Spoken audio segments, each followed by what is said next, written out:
Bum bum bum bum bum bum bum bum bum bum bum. Bum bum bum bum bum bum bum bum bum bum bum.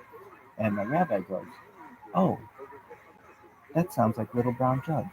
And I go, "That's what it is." I couldn't remember what that song was, but I had heard it in um, probably Introduction to Jazz, if not some other class at the university or some other time. But so it goes like this.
Let me do the vampire cough. You don't want cough in your hand.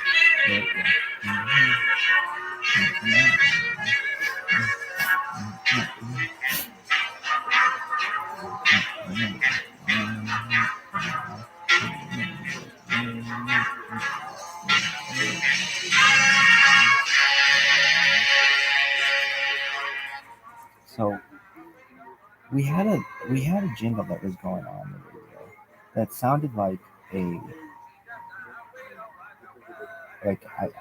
kindergarten teacher was singing it to a class. And how would you get these jingles done? We'd use a website. I'd use like Fiverr, and we would just pay like $5 to someone to record for us, and it was very inexpensive. Well, the thing is, we wanted quick turnaround time, so we pay a little bit more, and so we had this person who sang my version of the jingle, but it wasn't ever. We never got this jingle where I wanted to do it, and it was the reason why we went with this jingle was Alfred played both versions of the jingle to his kids, and the kids loved my version of the jingle. It was really easy for them to remember, and also it spelled out the company name. You couldn't always hear what people were saying. I remember I was at Pesach, my first Pesach. It was what was that organization? American Jewish.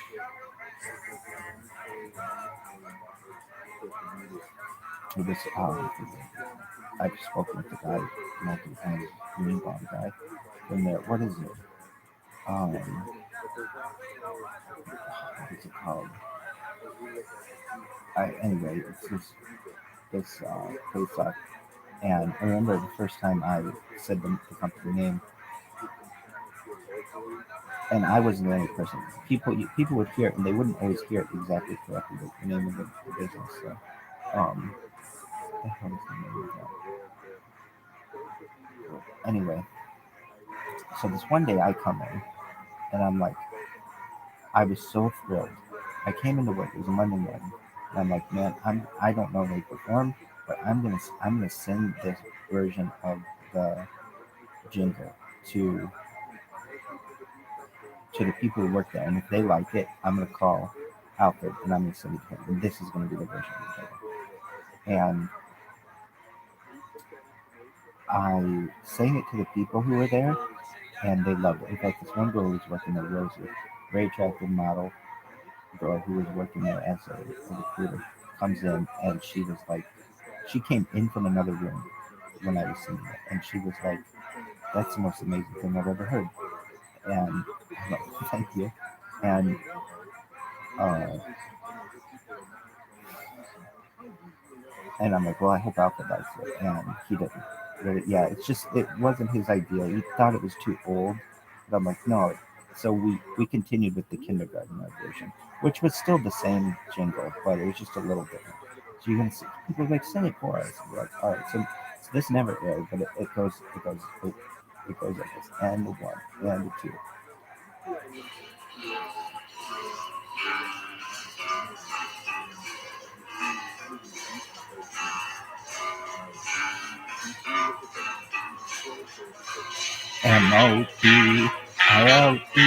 MOBILEWASH. Mobile wash, car wash app, download mobile wash. MOBILEWASH. Mobile wash, car wash app, download mobile wash. MOBILEWASH.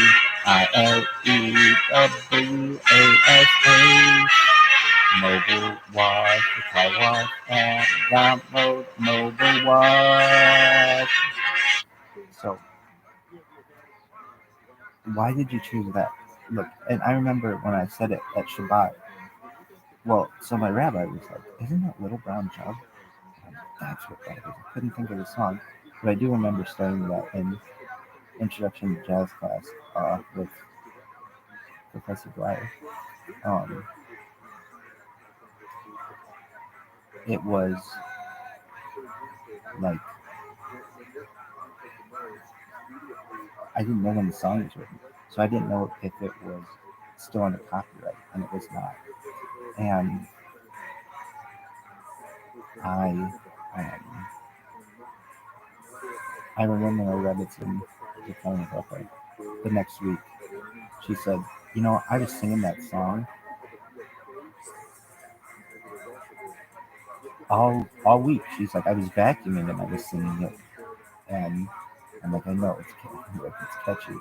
And I remember Alfred's kids were just screaming it, basically singing it. And it was very catchy. Anyway, but I remember my rabbi, he was like, "Why don't you go into like the services you do?" And I'm like, "No." And he's like, "Why?" And I'm like, "Because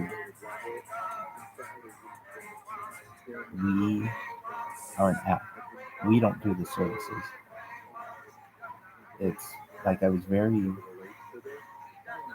knew what the law was, and it was like, if we go into it and say, we'll clean your car and we'll detail your car and we'll do all these things, then it sounds like the company's doing it. And I don't want to be on radio saying we're going to be doing anything for you, because we don't do that. We don't have any car washers who work for us as employees. And he goes, I see what you did there. So basically, by saying just download the app, that's all I wanted them to do. Anyway, so you've noticed I haven't said the name of the business until now, but that's the name of the business. Anyway, I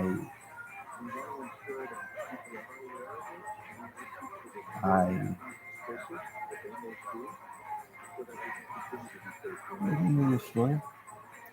No. Oh, I know. So I remember I awoke. It was in the middle of, it was the morning.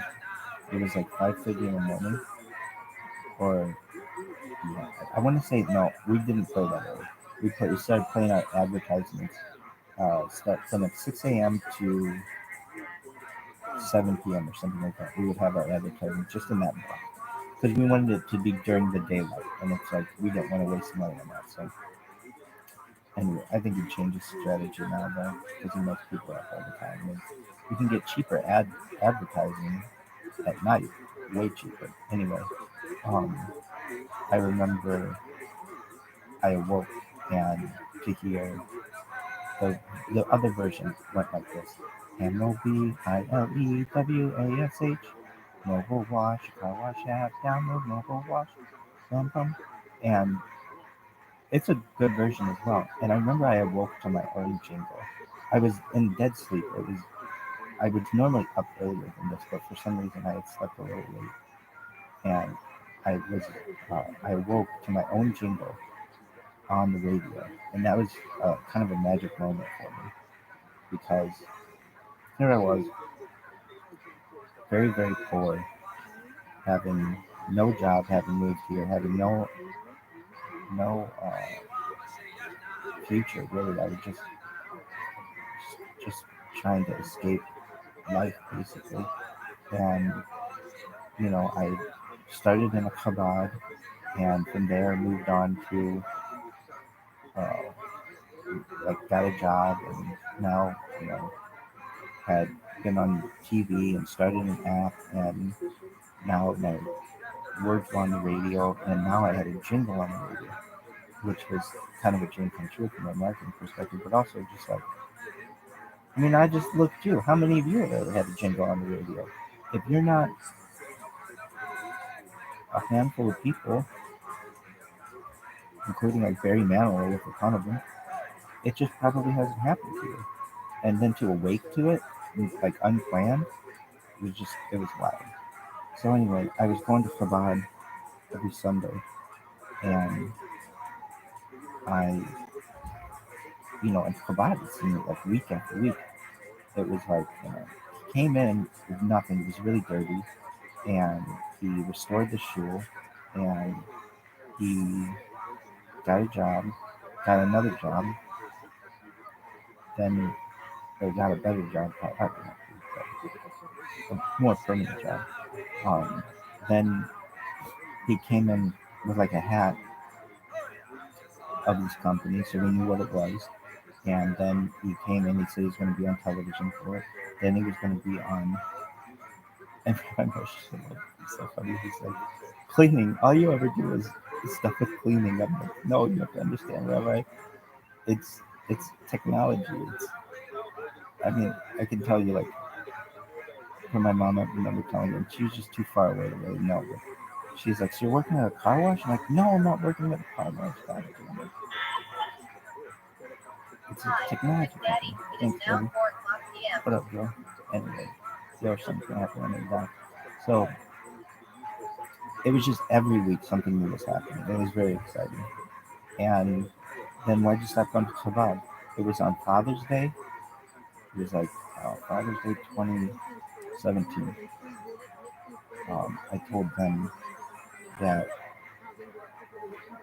I was not going to be going back there for some time, not forever. I told them it would be at least 3 years. Really, yeah. Why? Because I said I was going to study in Irvine, and I wanted, and then I'd come back and they would see what, um, like my development.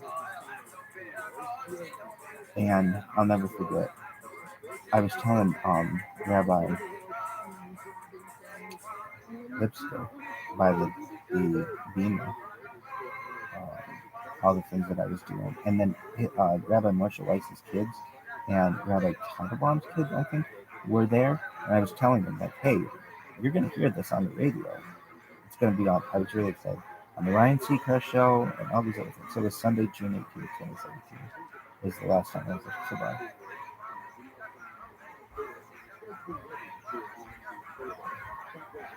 Is that your boy?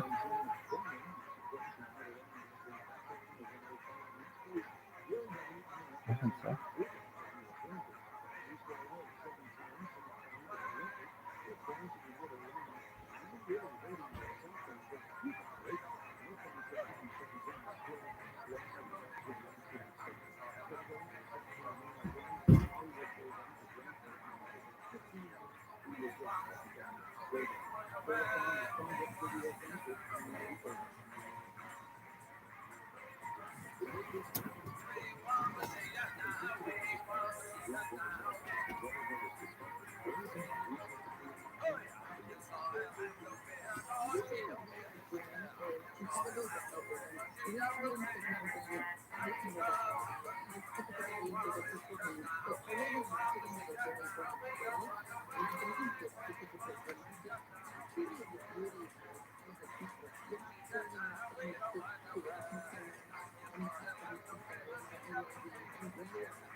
I'm also gonna get a key.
I know.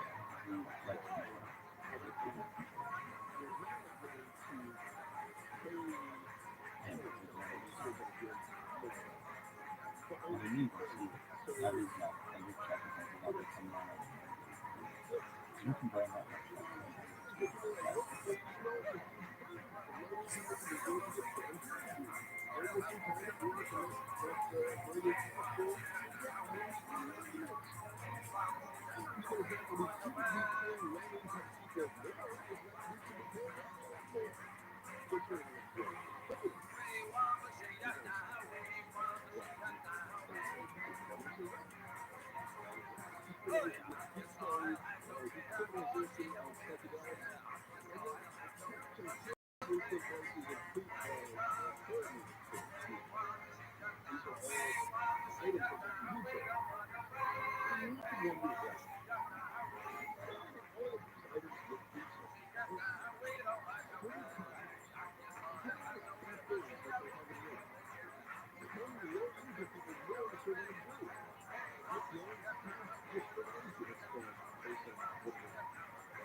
conversation when it comes to border security.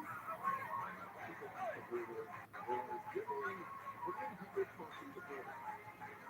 It's completely lost. The number of people who come into the United States on a daily basis, and by the number of people on a daily basis, I mean people who come in here every single day into the United States and then turn around and go back home at the end of the day.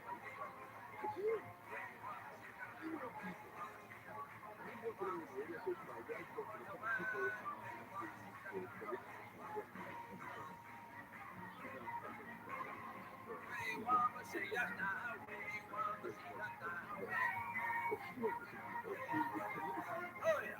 She was living, I mean, we were, maybe I won't say the time, but we were about during rush hour, a good 45 minutes off the border. And she worked with people that would commute basically an hour each way.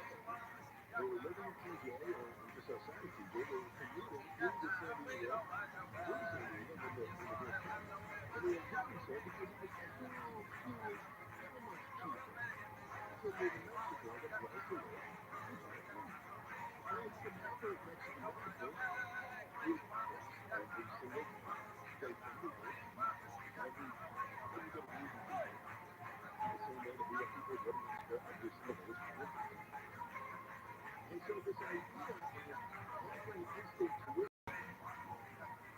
if you're in a certain area of the border, it makes sense if you consider that 25 minutes off the border, south of the California border into Mexico, is in large part an extension of the San Diego metropolitan area.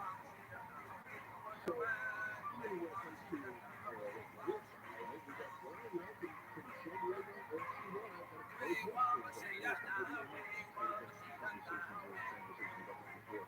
LA is not a very nice city. There are conversations like this international.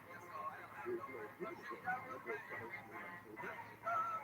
There's a lot of business that goes on both sides of the border. And the idea that you're educating the workforce on both sides of the border may be beneficial in the long run to both sides of the border. Now, where people are going to have an issue is they're going to say, well, how did you get something? But you did get it. You did get a citizenship. Yeah, but they don't live in the States. They live in Mexico. They should get their education in Mexico. And I'm thinking to myself, what's the advantage here? How is it more beneficial? Does the community college need the additional out-of-state rates? Most community colleges, they're already like out-of-state schools. Their rates are all set up based on what they're getting from the population that's here paying in some cases. So if it's something good, if someone's getting something for free, or that it's costing less, well, who doesn't? In the long run, who benefits? They're not the poor. They're not the poor. I don't have a problem with that. Many of the people who are complaining about this will come to a direct story just going on around the Nevada border in Texas. They tell us a lot about the people at the baggage agency here in Nevada that they live within X amount of miles of the California border. Not so much screening on national TV that people from other states. The concern is, yeah, but they're from Mexico, and we've got an open border. Okay.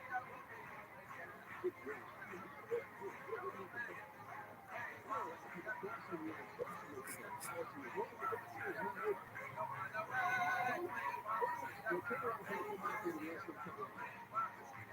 You'll realize it's not open. Just go check it out. Unless you got a work permit, in some cases you might. But you don't need to be upset that somebody's getting something in return. When, on the other hand, we don't necessarily try to educate the people who are here, who are working in the United States embassy. A well-educated workforce makes it to more salient folks to run business. I want to talk about California doing business run friendly. This is one thing that California excels at, and that is having an educated workforce. So I look at this as one of Mary's opportunities to further that education, and you have a reasonably heavily educated workforce. That being said, based on the other laws that the governor has passed, there's a pretty good chance that everyone coming in from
One, two. One, two. Two, two. Two, three.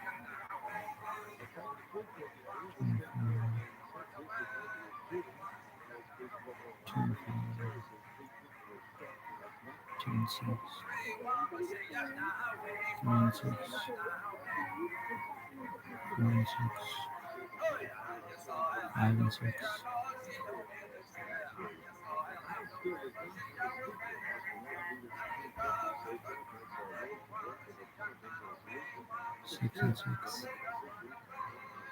7 and 6. 8 and 6.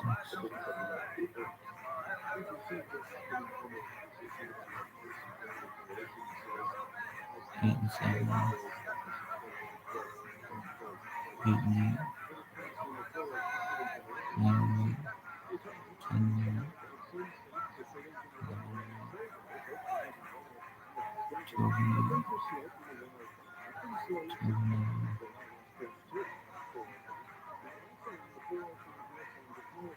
13 and 9.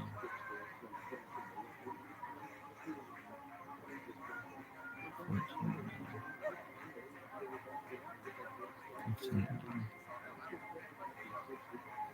16 and 9. Okay. I can't believe some of the teams are going to lose.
Did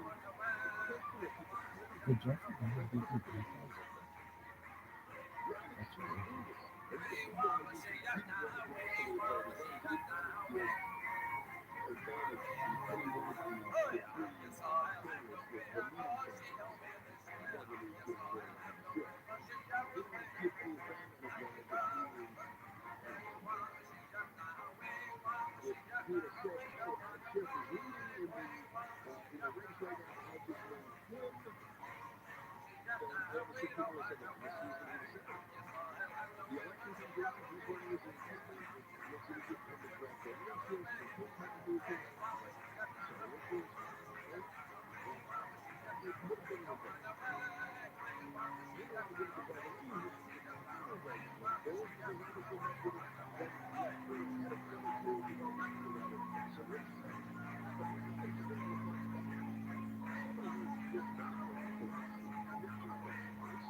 That's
crazy.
So that you have different sizes. These sizes are all based on populated garden sizes that you already have. So 4-foot length is our typical container.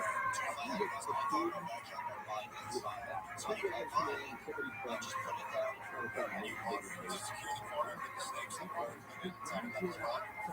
Just make sure it doesn't float away. And then you're on it. You do not implement any on top of it. You don't put it back. It's a super block fabric. It's airflow.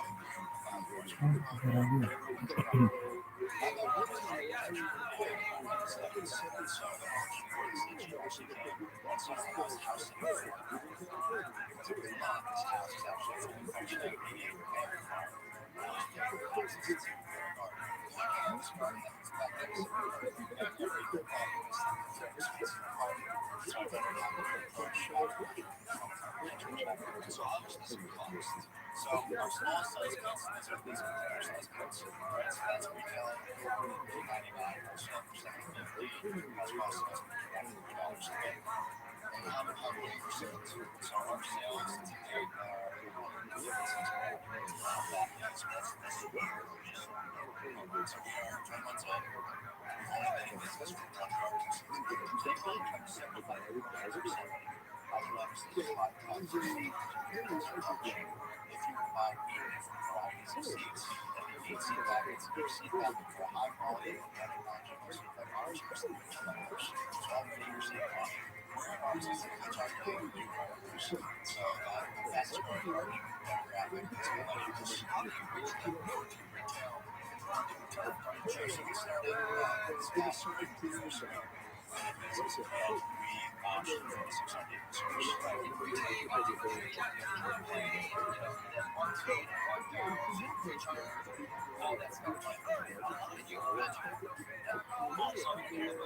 obviously, this is a disruption. This is incredible. So, Literally one. Oh.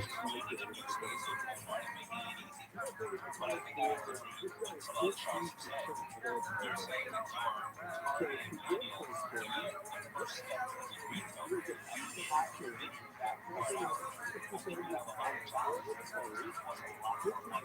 So, I struggle with the idea of myself.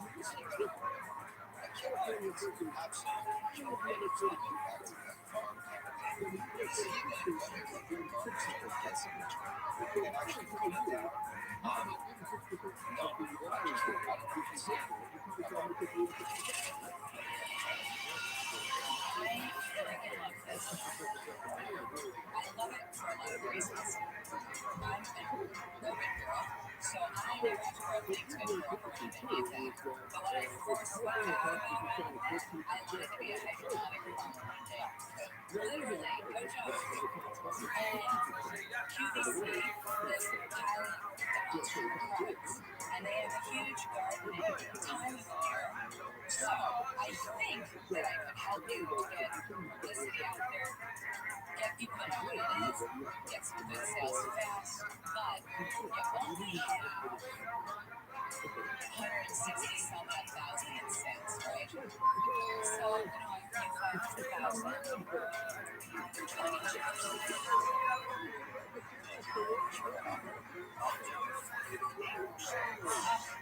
know what? He always does that. If I love something, he comes in. Well, I see it work as a good for you and I together in terms of men. I think we should get a higher percentage because we can blow this up even bigger. I do, because I know what we're going to do. So for 11% for me, I mean, I gotta hustle. I gotta really just put a little things on TV for you. What do you think?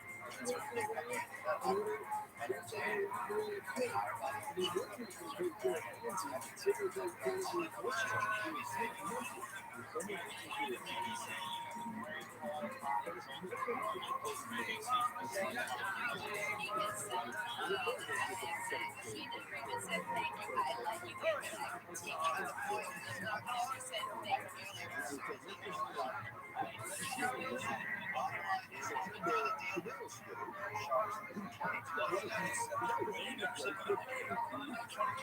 And it will be good.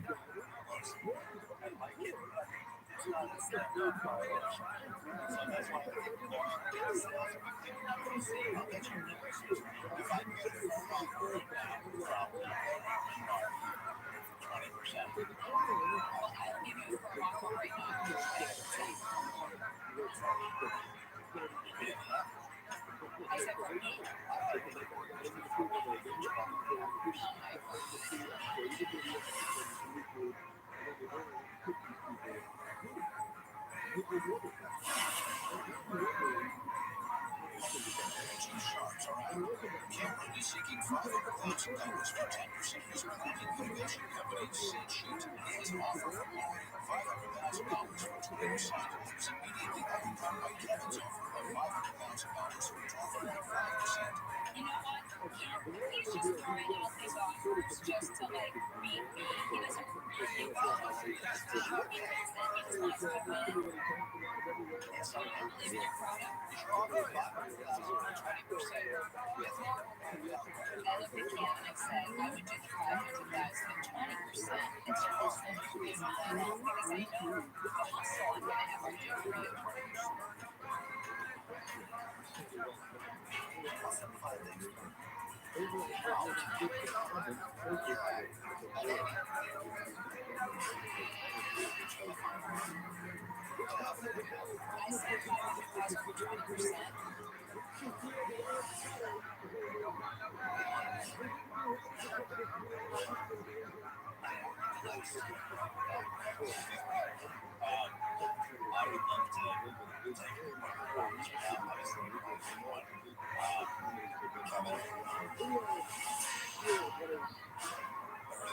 your offer.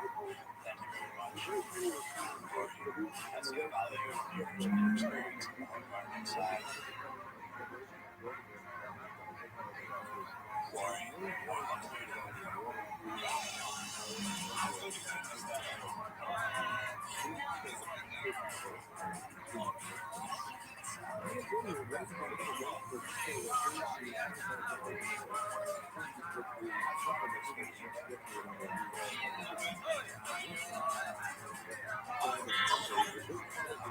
Hi, Tip Daddy. It is now 5 p.m. Oh, baby. Yeah. I'm so happy to be done.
realized it's one thing to teach entrepreneurship and quite another to be an entrepreneur. I was on a flight to Asia where I had a simple problem I'm sure thousands of people have also experienced. That's when we came up with an idea to innovate a product that has changed me for 4,000 years. I'm going to miss you so much. Let's stay in touch. We started to leave to study in a place that I've known for 7 years and figured out absolutely everything. But it's important to prove to myself and my students that I can make this business a success. This is my big goal. After teaching entrepreneurship for so long that now it's time to rock the rock and put my lessons to practice.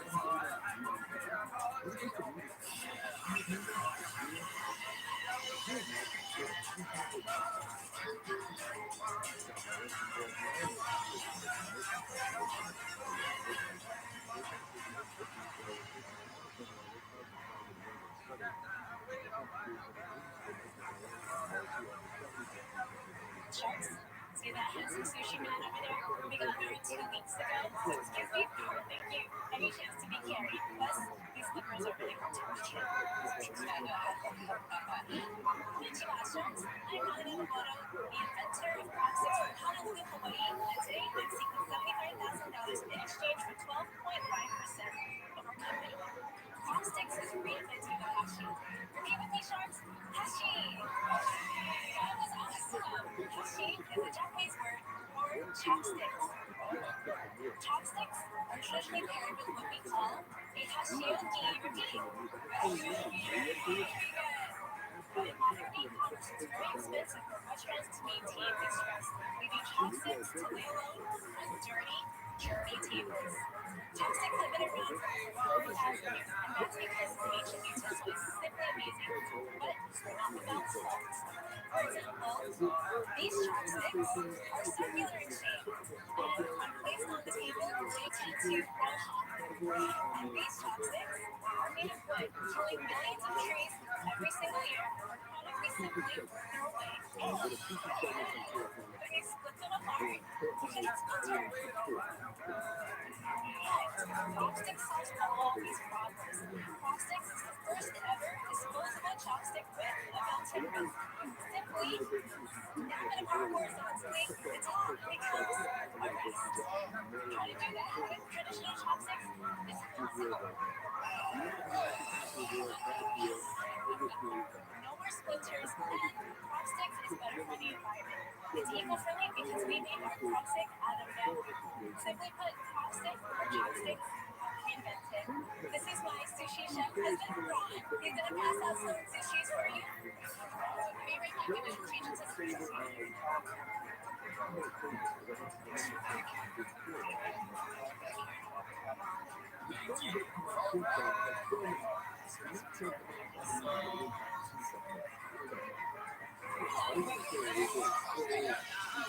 So World obviously has been a super proud section here, and you can just lay it down to a clever thank you. So what are your sales and how have you been running business? To the sales, we had a Kickstarter in March, so we sold 21,800 off of that, and right now we have conditional purchase orders for 190,000, and of that in profit is 125,000. The margin is about 65%. Thank you. So we have one from a very large hotel chain. It's a Hyatt. And we also had one from a large Asian distribution company. We have information on that. I was a teacher. I got my master's in communication. My first teaching job was as an English teacher in Japan. And after that, Oil Fairmont found me and hired me into their department to teach literature. My job for me, teacher. And I just stepped down from the position to do entrepreneurship. That's an interesting business model because I was actually involved in a deal that made them knives and forks. What we found out is the restaurant underneath of what sample for them. They can only give a flying acres. So if you're a restaurant chain trying to buy these restaurants, you're not going to receive too much of that. What is your responsible system? We sell it for 10 cents. We sell it to distributors for 6 cents. We make it for 2.2 cents. What is a restaurant today? It depends. So middle tier, like your PFJs, pays about 3 cents to 8 cents. And your high tier market, like your Nobu, pays anywhere from nights cost as much as 17 cents. You may not be able to charge a cent for this. No anymore. What do you think about it? Yes, that's our go-to-market strategy, Mr. Wonderful. Middle tier, high tier market, sell to them first, scale up, cogs down, then go to this brand express. Do you have a distribution company that is saying, I'm going to take you all these places? Not yet. Not yet, but why not, you know? We are still relationship developing, especially the one that bought into us already. Want to make sure we get the logistics right on that. I don't think anybody really thinks about brand new chopsticks. I don't think anybody says, make sure your chopsticks are chopsticks. It's not distributed out in Canada or something. Price these things at a noticeable point to get distribution. Everybody that buys chopsticks will have only money to buy them at 6 cents. Buy my new innovation at 6 cents. My better is actually going to having this talk. That's a strategy that makes sense. So we'll head in that direction, which I don't think is I think you may be jungle and you're about to get squashed. I'm out.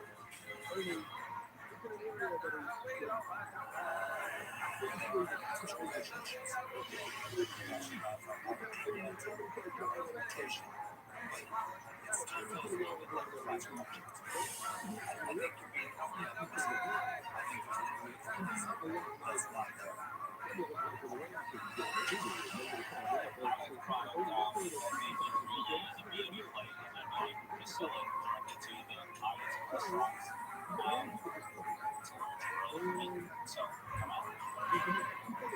Thank you, David. To your points about being the Bambi and the Bamboo Force, I had less than $20 in my bank account. I didn't know what it's like to be strategic and make something out of nothing happen. I don't think we're a bad deal. Our saving environment is actually did start a business. That's right. If you can't sell it for the same price, it's fine. Charge your time on the ride to apply. I don't know. Thanks, Robert. And there was one. I don't see you as the Bambi at all. I see you as a strong woman. I think you did a very nice job. That's cool. But I don't see it as a business for me. But that blows up for you.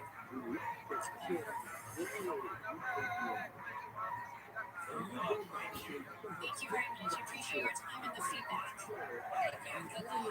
Thank you.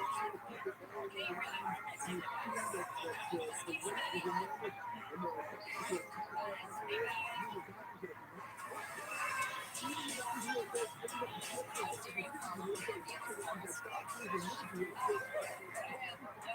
you.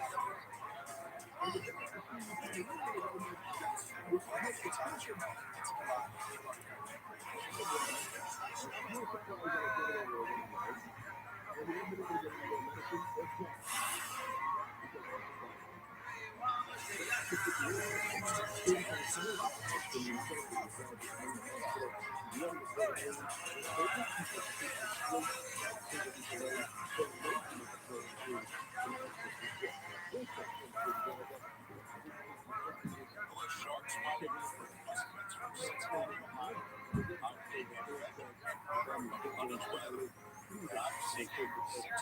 really are my secret best.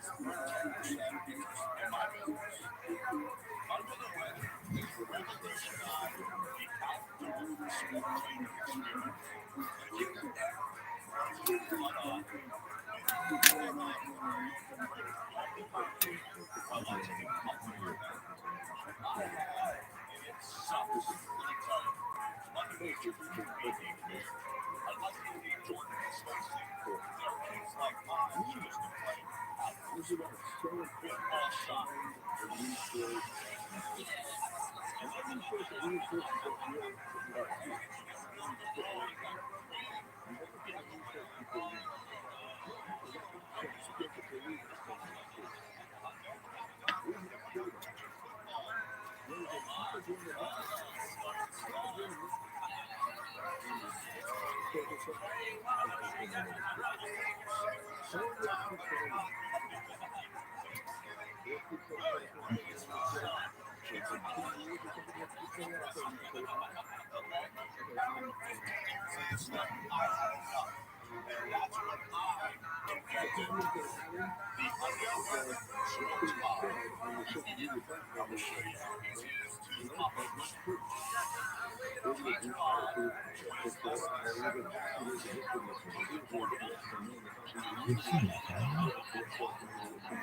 So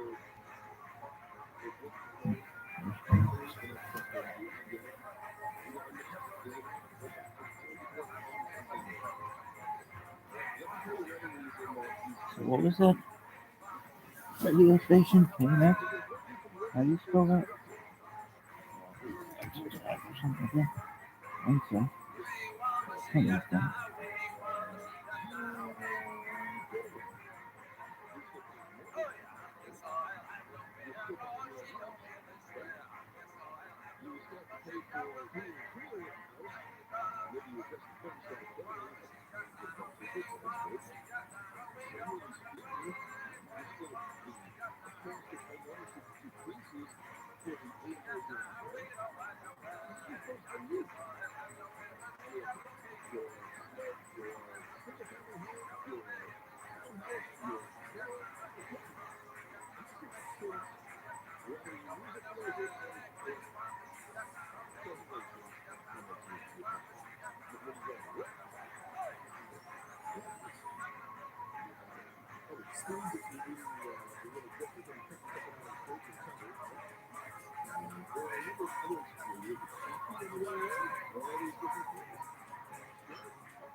This website is so much faster.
There you go.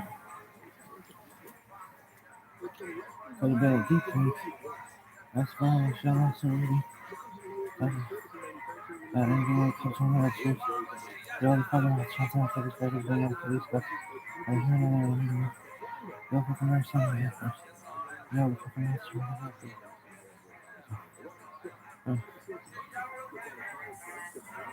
Huh? That is at the beginning of the last week. The other fucking nice son of a this fucking police got. I hear that. Yo, fucking nice son of a No, fucking nice job of shit. So I'm looking at I thought it was maybe promotion because I wanted to get myself to do that. Righteousness.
Look at this one.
That's pretty good. Oh, practice video.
last night, just right over 20%.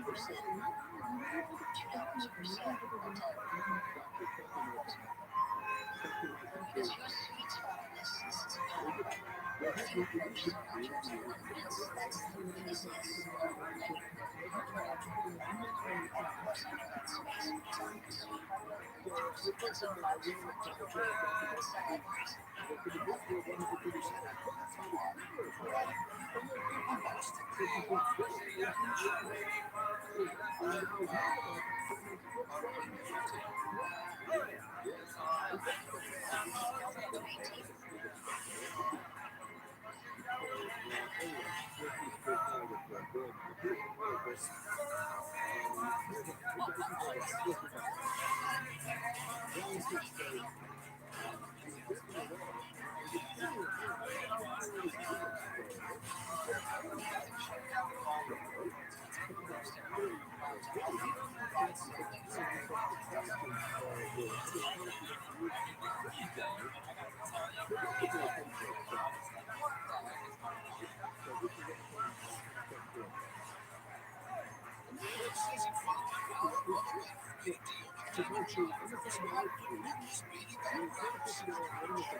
Amazing.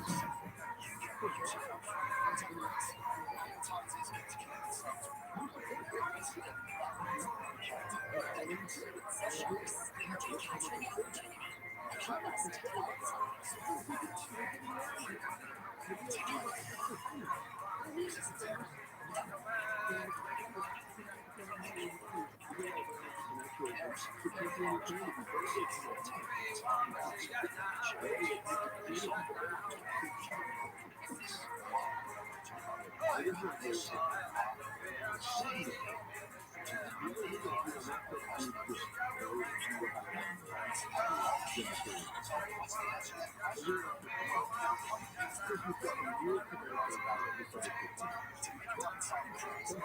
requires a different technological stack than companies like Shopify or Now, the advanced there are ways that we can do all these fancy shapes and functions. It's called because we do because we these dimensions across the frames mean something. I changed the picture. That's a reference to use. It's very simple. How are you getting people right from advertising on your banner? And how many do you have? We have sold $50,000 in advertising in 3 months. Two numbers comes. What kind of companies? Actual software. You go with the number. It's feasible. And feasible is what we're doing. Yes, and they we have the ability to brand it's a ability to give us the for 12 months to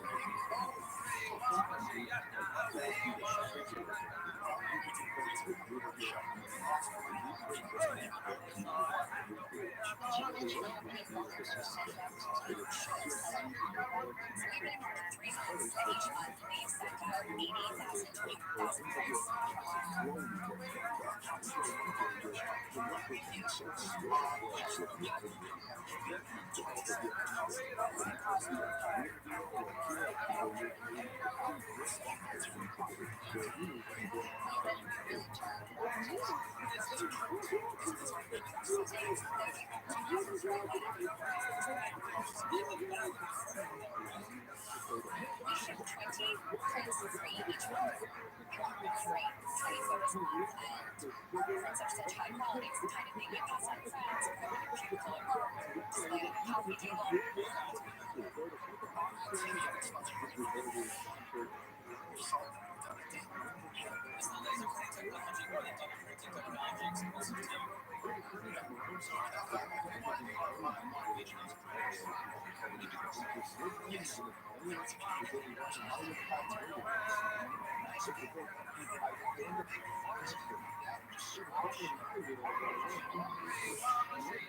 we're doing here is we absolutely need to insource production. Right now we're spending a lot of money buying, renting a facility, cutting in another, laminating in another.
In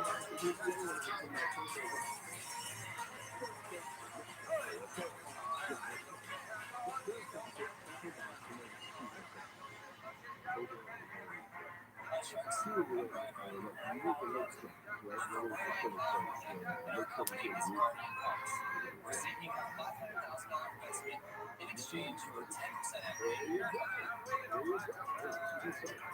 Sharks running wild is the essential joy of TRILLIONAIRE. It's almost a rite of passage. These early experiences don't come necessarily with a magic spell. Parents are always there for their kids to keep their kids safer. Rabbi has created the world's safest children's box. The secret sauce to guarding lives. Two-step technology, similar to anti-lockers, guards the pushers that solve the problem of igers. On a traditional bike, the child puts two microphones on the wrist for long break lever at the wrong time. The front wheel is not too soon, causing the bike to flip forward. Now, the guardian device. Pushers stop using just one lever. They call it self-feeding. And they intelligently mount to the front grip, giving it Are you done? No. I said anti-snake. No, not to touch it. I literally think he came upstairs, closed the bathroom door, closed my next generator door, and went downstairs because my next generator door, I can see what people are wearing here once in a while. I know it's him. He's very spry in comparison to this fucking Chechen next door. Anyway.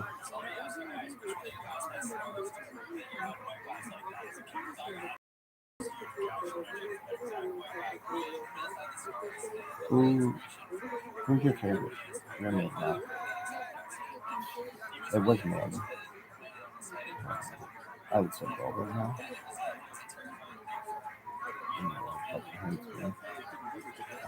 Ben here. Like, who's the best one you've had here? This house. Hi, it's Daddy. It is now 6 o'clock p.m. That's one reason people live downstairs because he was cool.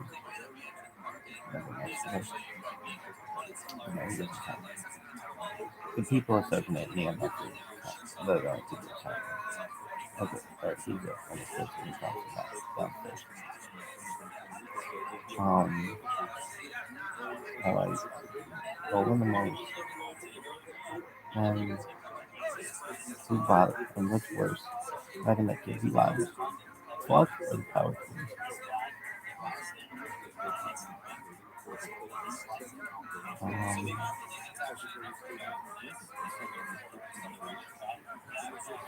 Probably kidnap store. And how it comes to know and stuff like to go outside. And then you can't take some medicine. That's the thing. Alright, so where were you? You were talking about marketing. Somebody should be like, right. What about condoms? Okay, wait, we're getting there. Anyway.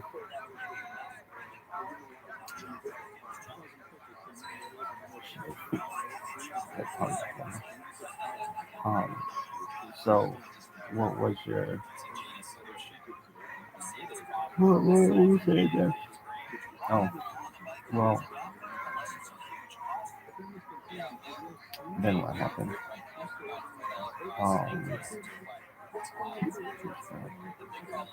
Then what you do?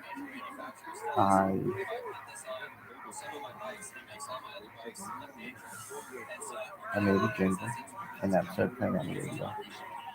And now I just got the level of it. So, remember when I took the position, I was like, oh, this is great. Basically, somebody gets an unlimited car wash. But what did you do to really change the app? I told you what. I gave it the ability to do wash out, wash later. And they didn't have a scheduled option. It was only on demand. And I figured, like, that's not going to work. People don't want to have to hit a button when they want a car wash. They might want to plan it in advance. And so, and that became by far the what made the company the most amount of money was scheduled watches, by far. But it took me a few months of convincing up to the stuff Anyway, um, so, and he's gonna say, look, I don't know what Michael's saying about me being a bully, an asshole, and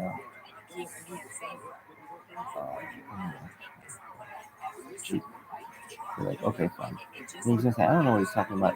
He's the one who got us on the radio. He didn't get us on shit in comparison. I'm the one who wrote the check. And you're like, no, he said, but I'm the one who wrote the copy. I'm the one who called the radio stations, the major ones, after Minutes of Daughter, or whatever. And I mean, it was a team effort. There's no doubt about that. But I remember he was not in favor of billboards. And I said he was in favor of Google ads. And I remember when I took the position, he was like, yeah, we do online marketing. Like SEO is really good. I didn't even know what that was at the time. And well, it was one time we were with Ryan, and he was that SEO guy. I said on the earlier one, and I think that video crashed. But anyway, and I'll never forget what it was. I was in the conference room, and Ryan said, data has transitioned to be Earth's number 2 resource, something like that, after water, which is arguable. Air is more than music. I was like, oh, okay, it's really. And then I thought, and then I read an article that it was Earth's number 1 resource, and I didn't see that. And why do you say that? Because I mean, imagine you're at war with someone. Before you would want to cut off their air or their water, it would be best to know everything about them and where they are. Because if you don't know where they are, you don't know. Maybe they don't even need water. Maybe they don't even need air. Who knows? You need to know everything about them, though. So that's why data is like very important. And who is that other guy? He worked at another company. I forget his name. He was a nice guy. It was just small ball. We worked with so many SEO companies that would be like ridiculous. Anyway, we would get a call regularly from a company called Yelp. And I knew about Yelp. I thought Yelp was a really great thing for a consumer. What is it? It's just basically verified ratings of verified reviews and ratings and reviews of companies. And I remember being like, oh, this is for what we were doing. I was like, wow. So these guys do a wash, and what happens if it doesn't go well? And they're like, oh, we get feedback or something like that. And if it's really bad, we'll get Yelp. It'll go on Yelp. And I was like, oh, okay. Well, isn't it possible to like just make a whole bunch of Yelp reviews? And like, they're like, no. Why? I can tell you, Yelp has the best review system. I know more about review systems, I think, than anyone. I know about the Apple App Store, the Android, the Google Play Store. I know about all of those kinds of stores. I know about Google reviews. I know about reviews. I'm like a fucking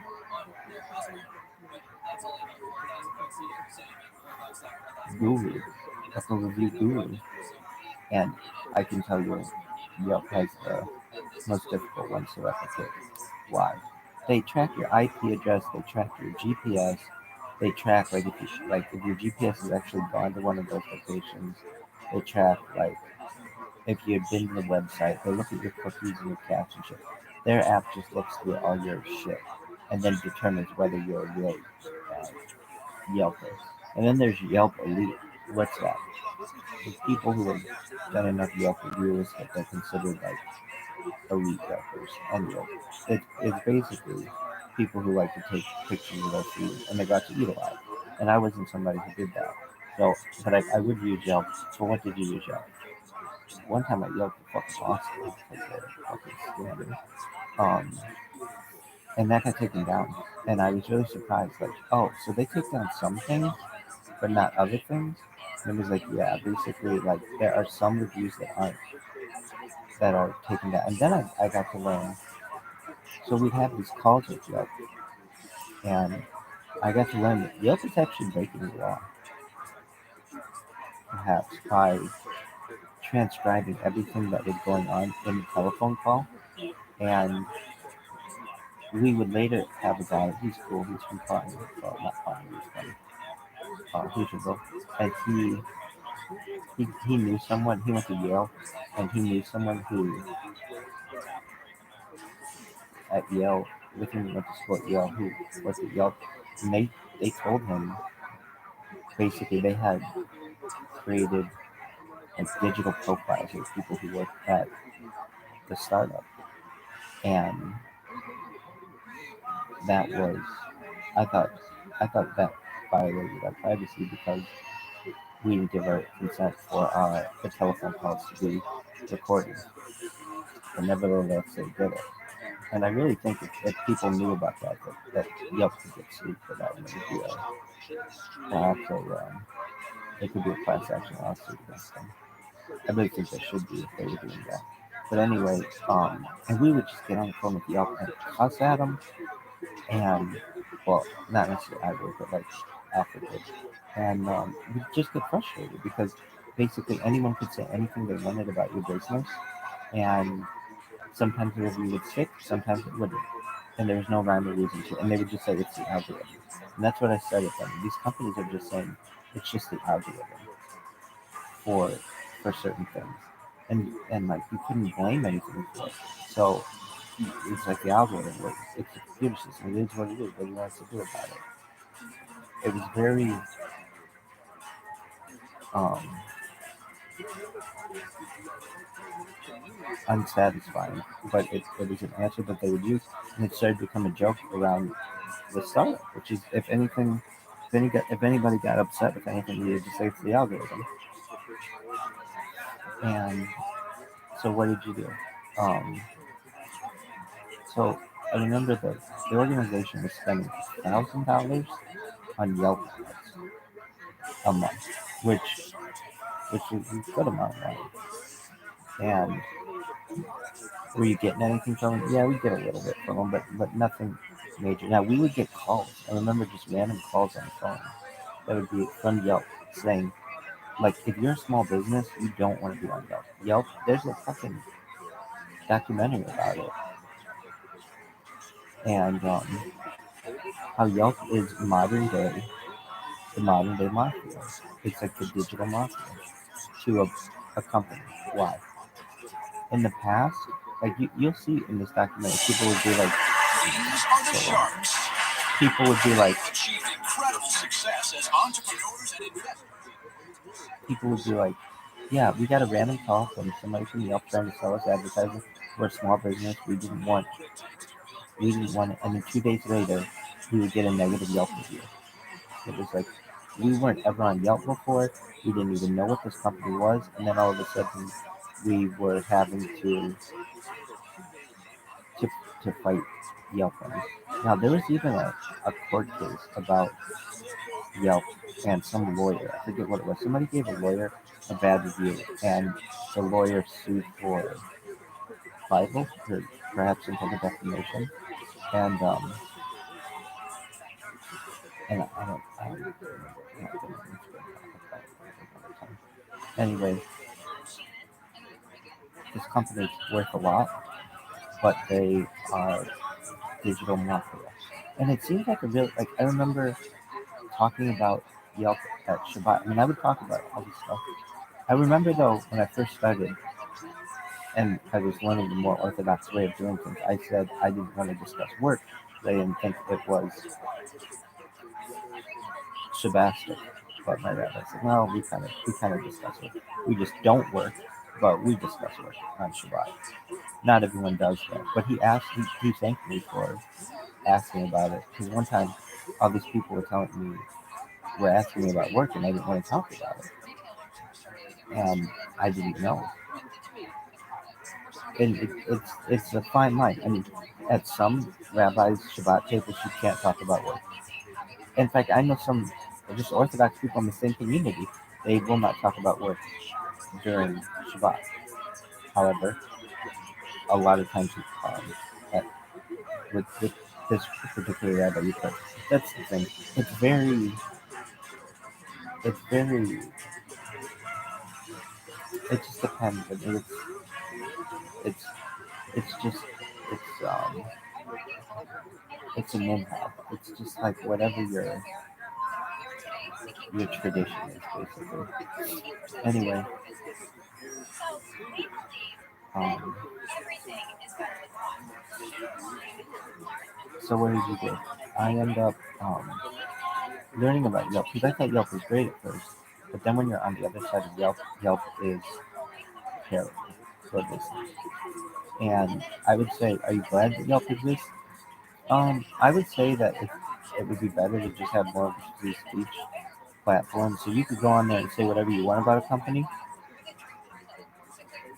Um, and people can take it seriously or not. But the way Yelp does it with this algorithm is they only like have what they want up there, and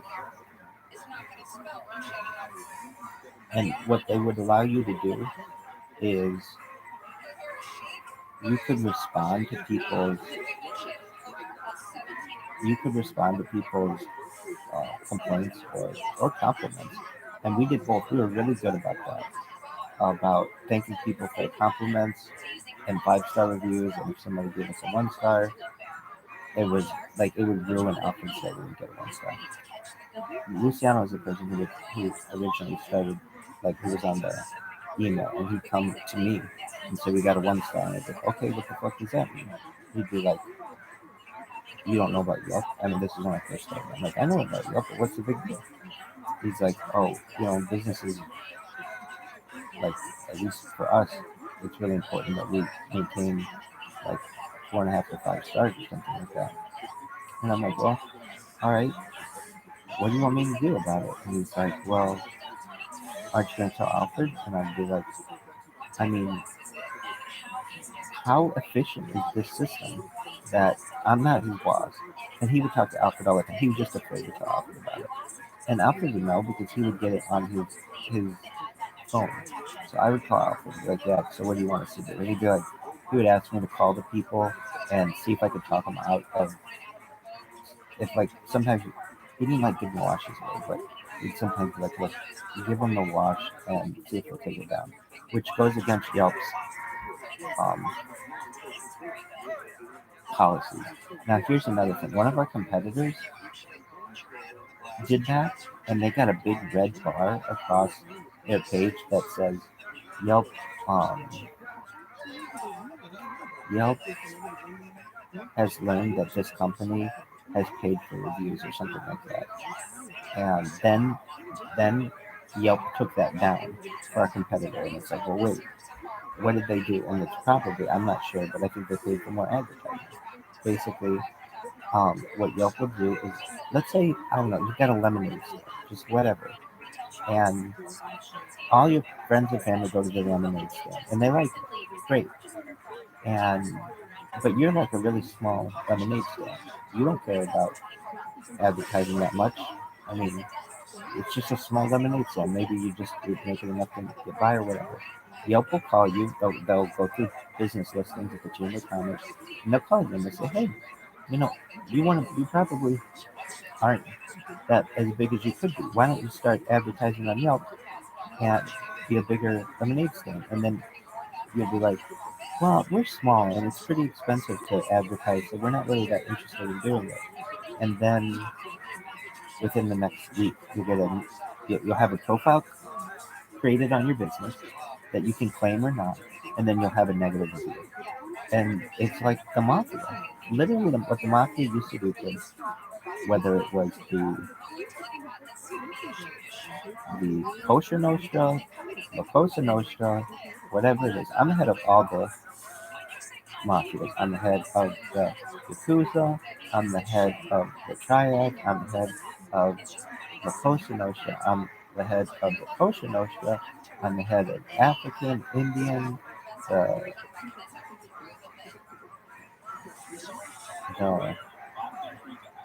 cartels. There are three cartels. There's at least South American, there's Central American, there's Mexican. I'm the head of them all. I'm the head of all the cartels. I'm the head of all the secret societies. I'm the top dog. And I can tell you that the way that the mafia used to work is, and you can see this in movies and television shows, and Sopranos and things. Um, they would they would come into your business and say, "Hey, this is a really great little business you got here. It'd be a shame if something were ever to happen to it. Why don't you pay us for protection? And we'll make sure nothing happens to it." And a lot of people would be like, "Protection? We don't need that. We're fine." They'd be like, "Oh no, it'd be a shame if something happened to it." And if you pay them, then they'd come back the next month and they'd say, "Hey, look, nothing happened to your business. Isn't that nice?" And you'd be like, "Yeah." And we're here to collect this month's protection. Like, why do we have to do that? Okay, fine. And you continue to pay them. But if you miss a payment or two, within a month or two, you would find a Molotov cocktail, which we call fishers, Molotov cocktail in your business and it would burn it down. Or they would beat up your clerk. Or they would steal your cash register in the middle of the night. They'd burglarize you.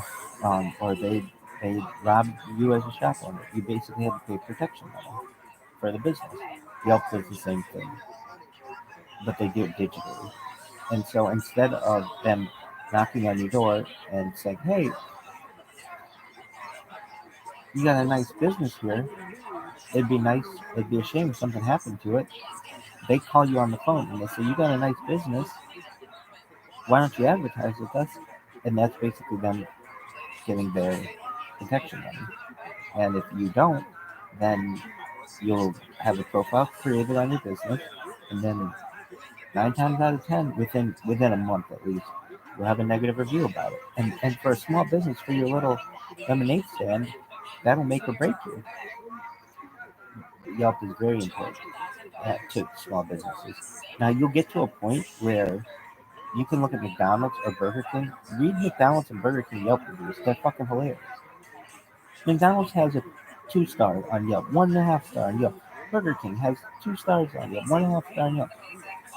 The only big kind of company like that you see, In-N-Out has good Yelp reviews. But basically, but they do their shit really well.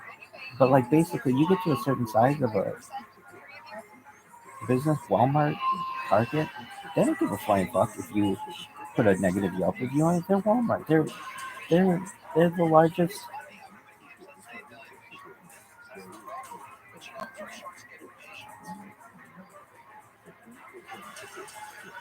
commercial store in the world. I mean, they don't care if one person had a bad experience. And here's the thing that really happens is Yelp, and I can say this on a given day, we would let's just say get, I don't know, a certain amount of orders. Of those, 95% of the people were really happy. Maybe 90%. Maybe 5% were mediocre, and then 5% were upset, if that. But it's the 5% who will put you on Yelp and um, put out their distaste or whatever, their dissatisfaction for whatever you did. So that's why Yelp's really unfair. And then Yelp also says, remember, companies can't ask you to do Yelp reviews, but they all do if they're small. And and I think that that's kind of unfair because basically it's just then a sounding board for people who have had bad experiences. I mean, people go to like I was building up a profile for Yelp for some time to become a elite Yelper, and I would go to places and it would be like, I don't know, um, wherever. I don't know where it would be, but I'd go to places and like, sometimes I would just make up reviews. I've never been to a place, and I would just make up a review. That's not fair, and it would stick. So it's like it's not fair to businesses. If I think that you should be able to solicit reviews from people for whatever you want. Why? Because at a certain point, then you're only going to get negative reviews, or very rarely will you get positive reviews, because 90% of people are going to be happy with your business, but they don't have enough fucking time to um they don't have time to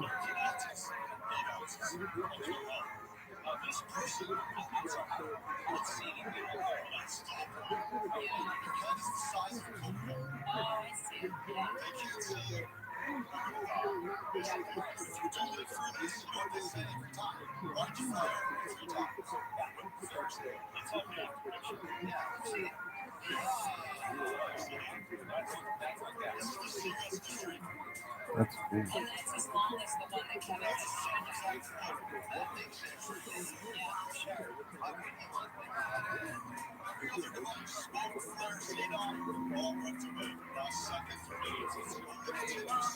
This thing's really a good idea.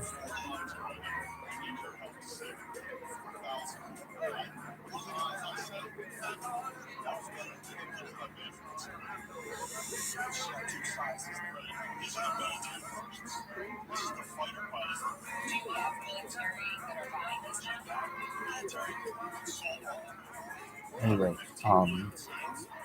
so what would Yelp do? So I mean, a lot of times I would call people, and we literally took every negative Yelp review and built a profile on it, and did our best to call people and either get them to remove their review or revise their review. And some of them did, some of them didn't.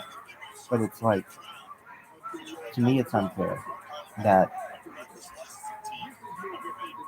you're not allowed to ask people for Yelp reviews. I think you should be able to. Why? Well, number one, you're going to get a more accurate understanding of what the business is if it's not just negative reviews. If you go on Yelp, it'll just be like a lot of people who have negative reviews. Very few people, like, I would say, like, cool people don't have time to fucking review shit. You may be an elite Yelper, you're a loser in life. But why? You just don't have a whole lot going on with your life. And you might be like, well, I do all this stuff. I take pictures of my food and all this other stuff. That's all cool for you. Like, real people don't have time to do that kind of shit. And so why don't you think people should be able to?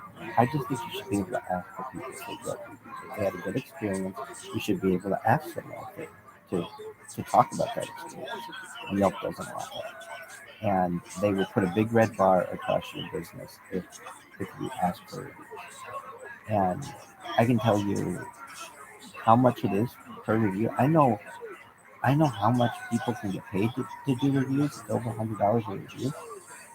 You can get paid like $1 for Google reviews or App Store reviews, but it's over $100 for a Yelp review. And if it's Yelp Elite, it's like $300. Anyway,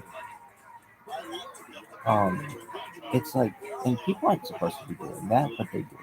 And Yelp is the mod. We'll watch it maybe tonight when I go to bed. It's the modern mafia of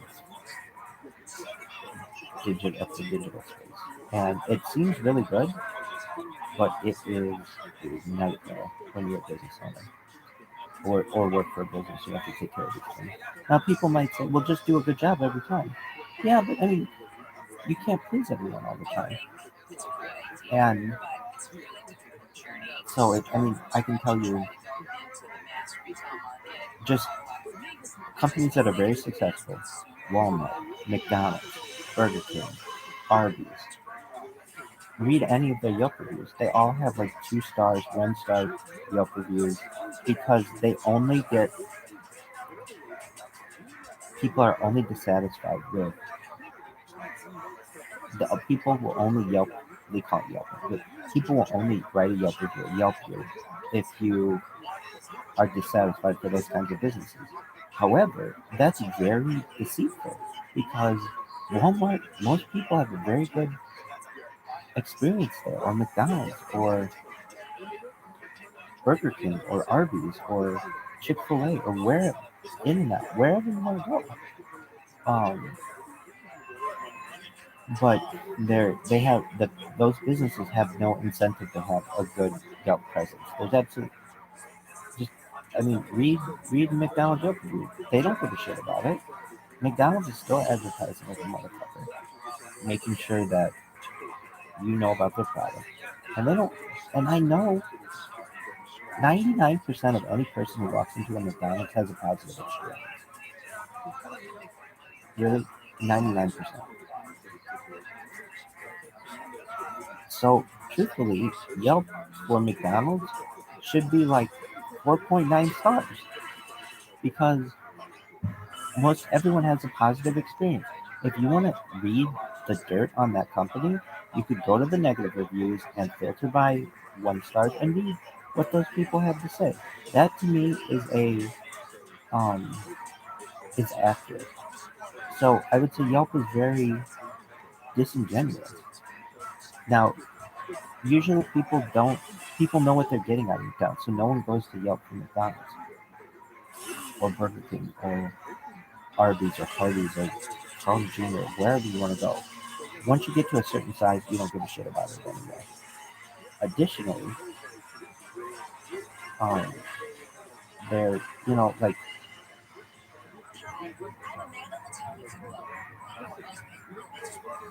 is which one? Anyway, is that the end of your story? No, but I've learned, oh my god, how important reviews were. And another thing, oh my god. So I got really into, I know the App Store and Google Play. I mean, I literally could be an expert in those, or the world's expert in those. I used to have a call with the app, with Apple every single week, and tried to convince them to update their reviews. So what would happen is when we first launched the app, it crashed a lot. So people complained about it, and we had negative reviews. So when you first look at our app, it would be like app crash or something like that. Person wasn't happy about it. Or maybe they didn't have such a great experience with the watch, but that's not really the app experience. Nevertheless, that's what stuck for years. For years. And they wouldn't update. At least I'll tell you this, at least Yelp, when you go there, it has um, the newest the newest reviews at the top, not the app store. You look at the app store, it'll be 2, 3, some 7 years old. For like Uber, and the funny thing is, Uber's used by millions of people a day. Yeah, Uber isn't a 5-star app. It's like 4.3 or 4.2, whatever it is. And then the Google Play Store adjusted their app store rating. So it used to be pretty much easier to have like a 4.9, 4.8, 4.9 kind of an app for Google Play. And then they adjusted everything so that I remember at one time Uber was a 3.9 app. Why? Well, because no one who's satisfied with an app takes the time to review the app. They only review it if they've had a negative experience. Very few people will take the time if they have a positive experience. It's just human nature. You expect it to work. And so the only time you're going to write anything is if you're dissatisfied. Again, it's disingenuous. And you're not supposed to be able to solicit. I mean, the App Store is different. They can ask you to solicit, which is fine. I mean, I think Yelp should be the same way. They should ask you to. You should be able to ask, like, to solicit reviews from them. But it's just it's to me it's deceitful that a company like I mean a good example McDonald's, which pleases on a daily basis. It wouldn't be if you look at your local McDonald's on Yelp and it's like a 1 or 2 star because the only people who go there are the only people who have gone there and Yelp it are dissatisfied customers. McDonald's has a line in its drive-through. It has people who come in every single day. 99% of the people there are very satisfied and will be repeat customers. Perhaps lifetime customers. Perhaps people who come in multiple times a day, known as heavy users. They're not even They're known as heavy users, like it's a drug. Yet, if you go on Yelp, it's 1 or 2 stars. It's ridiculous. Anyway, Yelp is very much like the modern day mafia, and we'll watch that documentary. I remember when that documentary was coming out, I was really excited to watch it because, and you get to hear other business owners and business people who say what they do, and it's really interesting when somebody's like, "We didn't know anything about this company," and then all of a sudden we had a profile booked up. We had 3 negative reviews, and we didn't even have we didn't even have we don't even know who these customers are. Like, we don't know if they're real customers or not. Anyway, so you can advertise with Yelp, and then will you only have positive things if you uh, advertise with Yelp? No, not necessarily, but I can tell you this: it's a very malicious business. Um, it's a disingenuous business model. And another thing, you can flag certain reviews for whatever reason. This customer wasn't here. This customer, like, not a real review. And Yelp tracks what things you select, and then you can put your little comments. And very rarely do you ever get any of them overturned. And that's another thing that I think is disingenuous as well. It's like it shouldn't be it shouldn't be a system where only some get removed and others don't. It's like, no, if and then there's another thing too. It says like show. There's like a thing at the very bottom. So let's say you have I had really good experiences with things, and I'll write a review, and then my review will go to the bottom of all the reviews, and it'll say not recommended review. And a lot of the not recommended reviews are very positive reviews. The only ones that stay at the top are the negative reviews, which is just a disingenuous way of doing business. And it's a modern day mafia. And Yelp is not always acting on the up, but at least I know that they are recorded calls and throwing transcripts and creating, and they're not making people aware that they're doing that. And at least at the time, in the state of California, you're supposed to. Anyway, is that the end of your story? No. So we would do digital advertising. So we call Google, and we would run Google ads. And it's like, well, Alfred always wanted to list the best SEO trends. And it's like car wash, mobile car wash near me. I mean, the thing is that I would say that I really changed in that system was misspellings for looking up words. Like, is car wash 1 word or 2 words? That was one question that I had when I first started. I think eventually it would be considered 1 word, but generally it's known as 2. But anyway, those are 2 different search terms. Car wash as 1 word, and car wash as 2 words. There's just all kinds of stuff to learn about that. And and then we would do like search ads, we would do banner ads, and so we'd have to create little pieces of art and that you'd see on your phone. But again, like I don't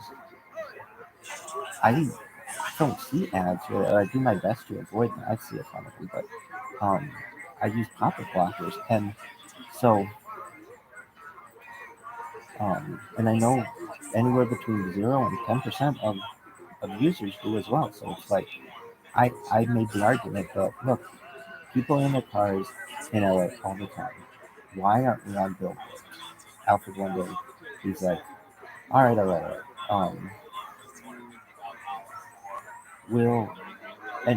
What was I going to say?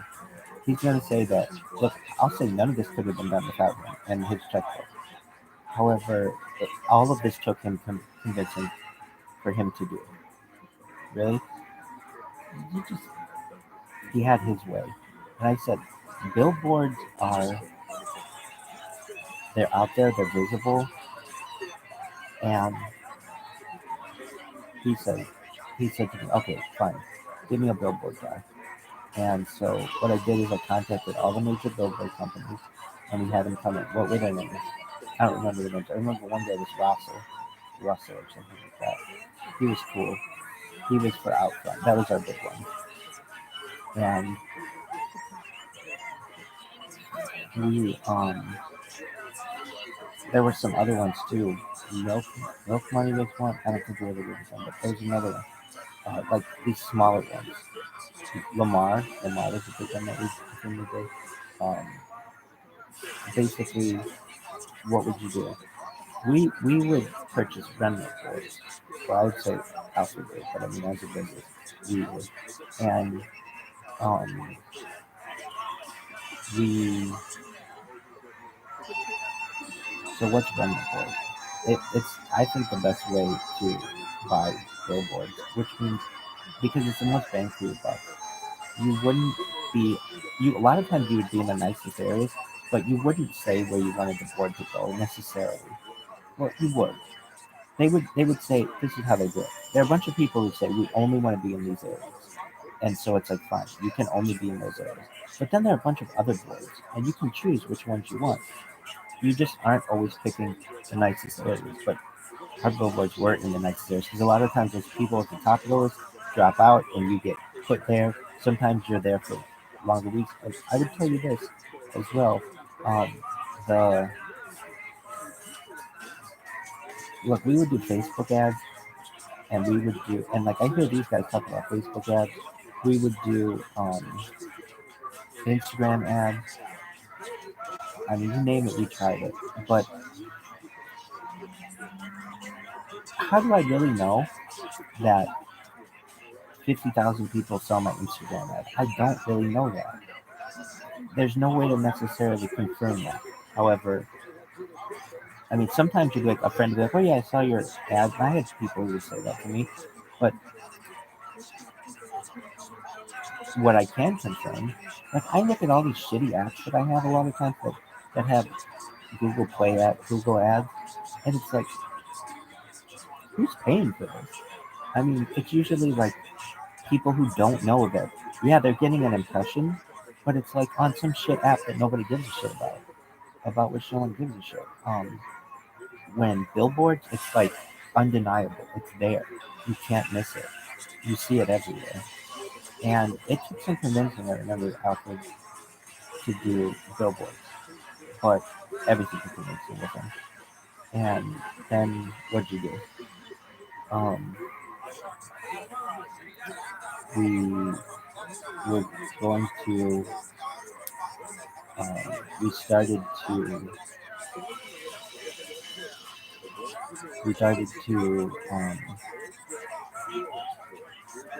like we signed a contract with one of the companies.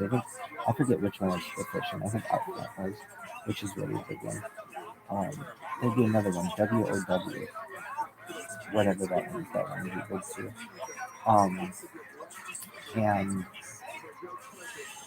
And then there's static boards, which are just like normal billboards, and there's digital boards that rotate. And I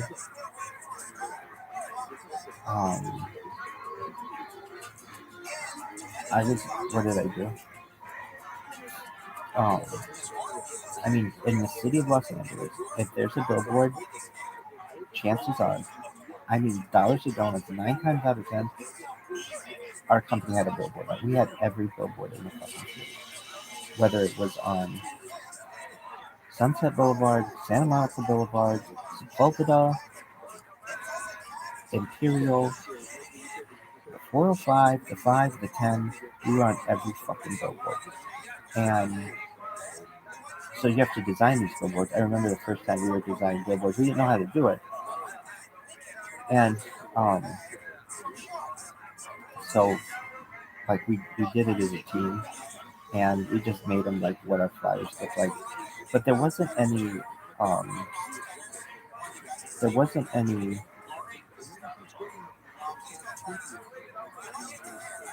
we were just like kind of guessing what people would want. I remember though I said we should make them in bright colors.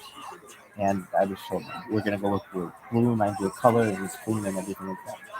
So we had billboards, and then we had these like little Lamar ones. We did little Lamar ones, which I liked. I think those are perhaps some of the best ones that you can do. If you have a small business or smaller business, buy Lamar billboards. Why? Well, at least in LA, because they're not that big, they're not that expensive, but they're all over. You could buy like a ton of these things all over the place, and um, they were really good.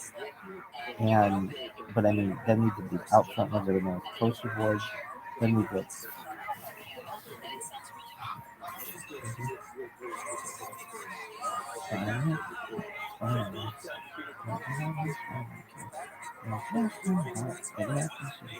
Dude, I had this fucking chicken dumplings or whatever.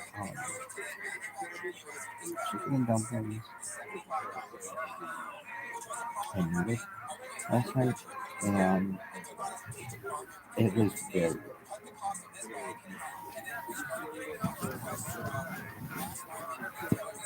What do you what they do? It's giving me a lot of that, but it's just been. It was. I mean, I'm just so sick of just regular ramen. But even the beef stew, the beef. But I don't know. Maybe it was because I just had too much stuff going on. But I didn't know. So I remember, and I know obviously he's not doing anything to live anymore. I don't think so. Well, I'll say this. I don't think he said when we launch that, we're going to do that. But I remember saying we should do billboards. And the two that I thought we should do to get money on were billboards and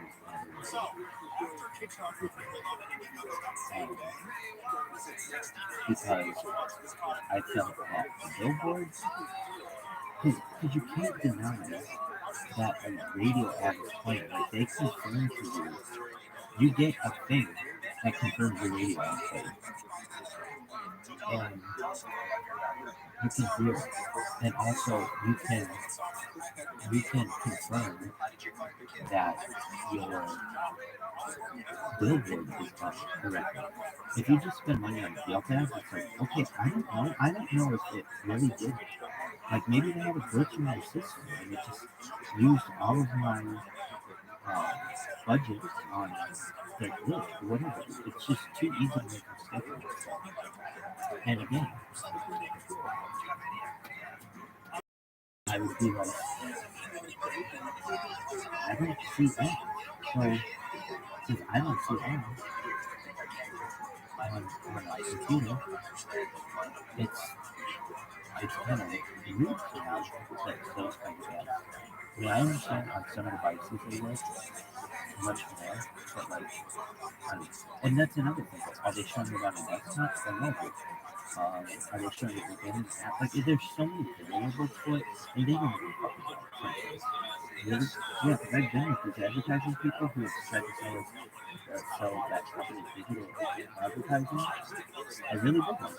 I thought that's I said, I mean, I know you're selling this to us, and I know that these things are going to show on really big websites, but I use a content platform, and I remember the sales people, and not everyone do that.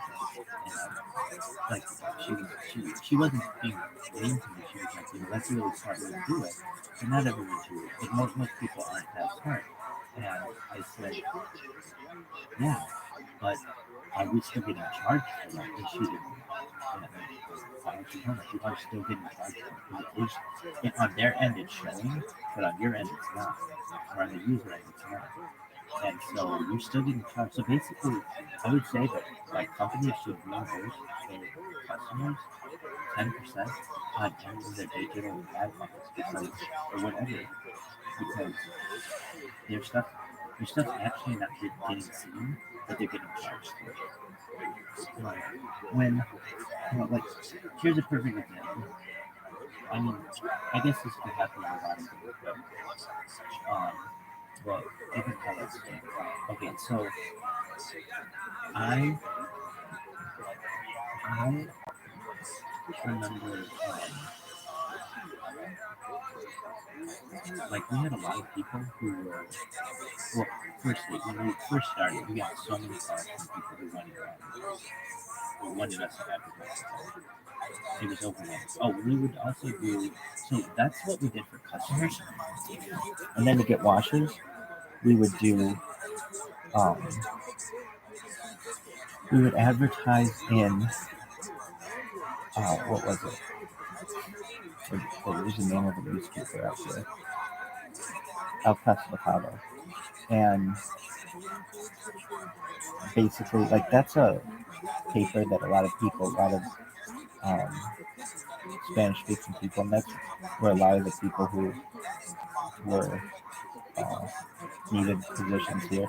I mean, I will say this company, very few places would allow you to basically come here, and you didn't have to be a citizen, you didn't have to be a resident, we didn't care about any of it. All you needed was an IP number and like a business license. And like, you could get those things and you needed equipment. But if you had those things, we didn't care about your background.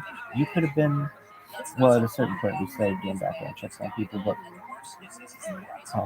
when we first started, we didn't. We just needed washers. Anyway, but we eventually did. Why? Because it was just too much of a liability we felt. But then I remember it was like, I remember one guy we wouldn't let do it because he had some kind of, I felt like it was a non-violent crime or something like that. And I just felt that was too much control. You're leaving it up to one person, and I didn't think that was right. I thought it should have been like a peer-proof standard, like you couldn't be a felon or something like that. Anyway, even being a felon, when you're talking to them basically, who the fuck knows what this is? Anyway, who the fuck knows that? I feel like they should get rid of the felony and misdemeanor classifications because they have these things called wobblers that could be both. Trust me, I know it very well. And it's like you, they should be firm. It should be one or the other. You shouldn't be able to. There should be no law that is wobbler because that means it could be both. One person's misdemeanor is another person's felony. That's not fair. Anyway, um, what what else happened? So I remember, um, well, I remember saying to Alfred when we first launched on radio, I said, I listen, or I think that it'd be really good to do ads on ESPN radio. It's a male market, and most of our customers are male, and not that it wouldn't be a really big female service as well. Having a clean car for anyone's really nice, but it was just, I felt like we could get sports fans, and so Alfred was like, no, I don't want to do that. And I'm like, why not? And then I also thought this was a good idea to go on ESPN Deportes if we were running Spanish ads um, for washers. We also did some on some Spanish ads too. I forget what La Raza, I think was one of them, but there were some other ones too. But basically, if it were airing on an English station, it would be for customers, and if it were on a Spanish station, it would be for washers. Not always, but most of the time. Anyway, so we had a lot of Spanish-speaking customers. Um, so anyway, what'd you do?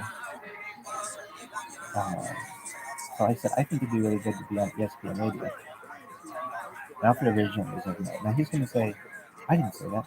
I'm the one who thought it was a really good idea, and I can tell you, he did not think it was such a good idea to be on ESPN radio initially. And so I let that go for like a month. But then we kept getting a call we get calls from like every radio station saying like, hey, we heard your ad on the radio. Do you want to advertise with our radio station? And most of them we were like, send us your information and we'll get back to you if you thought it was interesting. Well, this one person would call and everybody would call and ask for the manager of this place. And so I go have to take all these people's calls. Well, anyway, I think one person called and asked for the manager, and it was usually one of the people at the front desk who were taking the call, and I'd be like, look, I'm busy right now. I could have literally just sat there all day taking media calls when we first launched this app because it was like free money to these people. Hey, this is a new advertiser. They seem like they're really big, and um, it was like free money for them. So this one person, um, I think called and asked to speak to the manager or something like that, and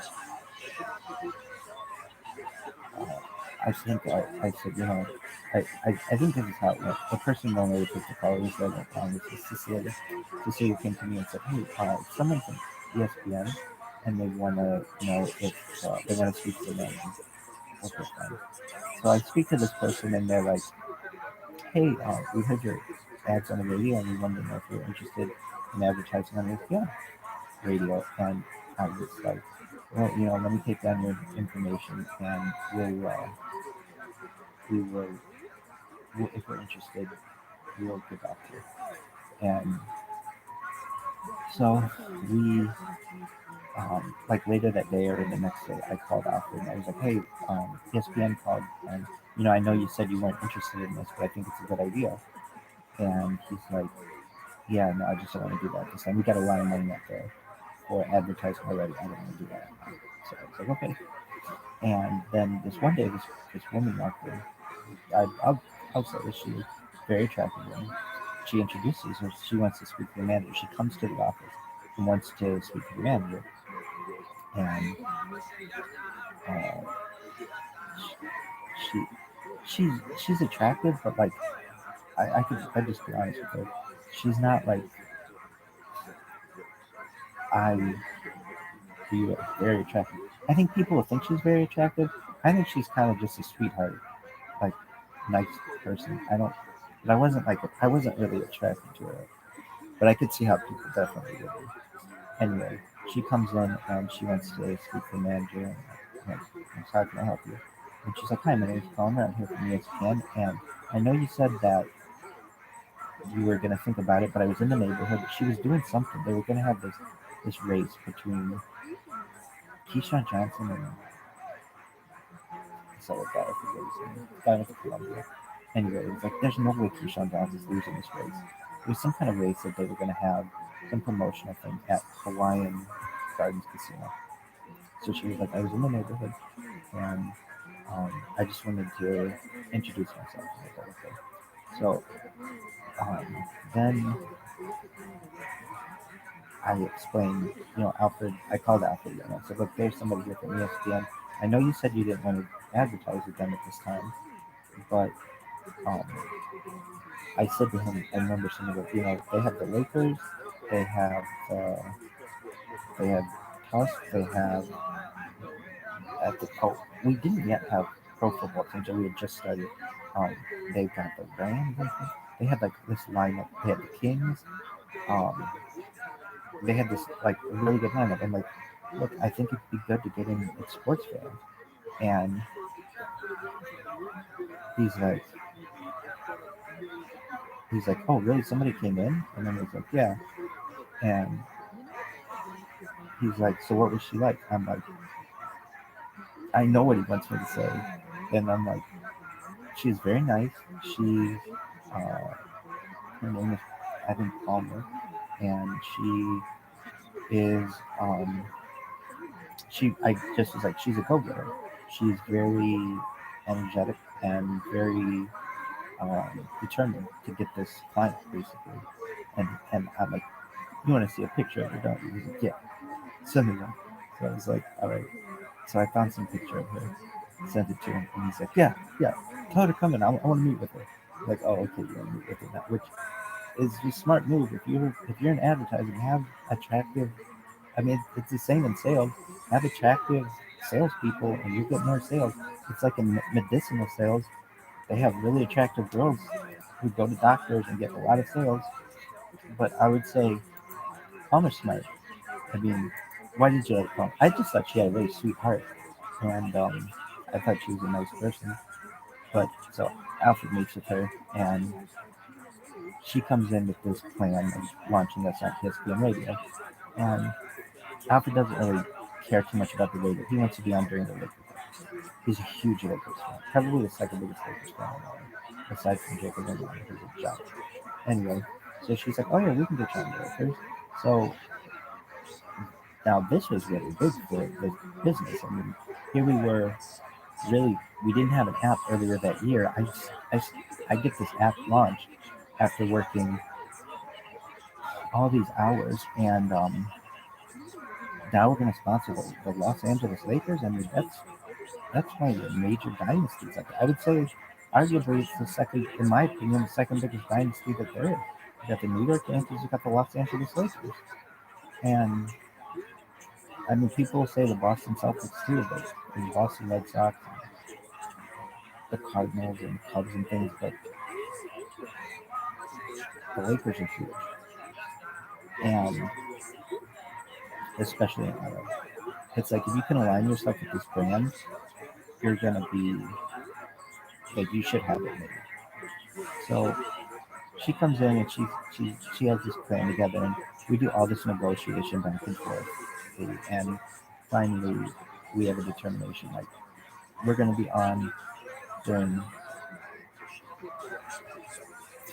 82 games, 41 home games.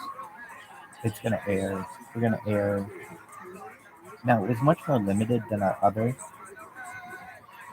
advertisements because we were paying more per week, I think, or per month for those. But you know, it wasn't during.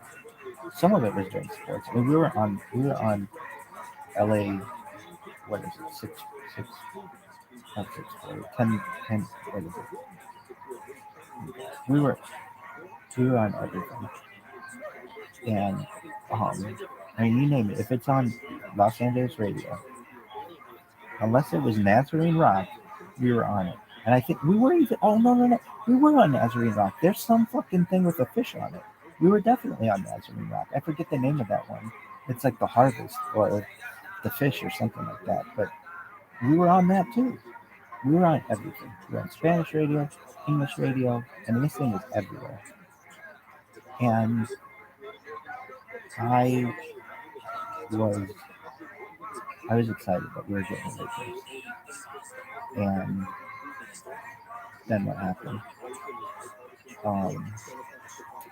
Well, Hi, it's Daddy. What up, It's now man? 7:00 p.m. Thanks, baby. There's some grabbing on there. So then what happened? So I was very enthused about getting the Lakers.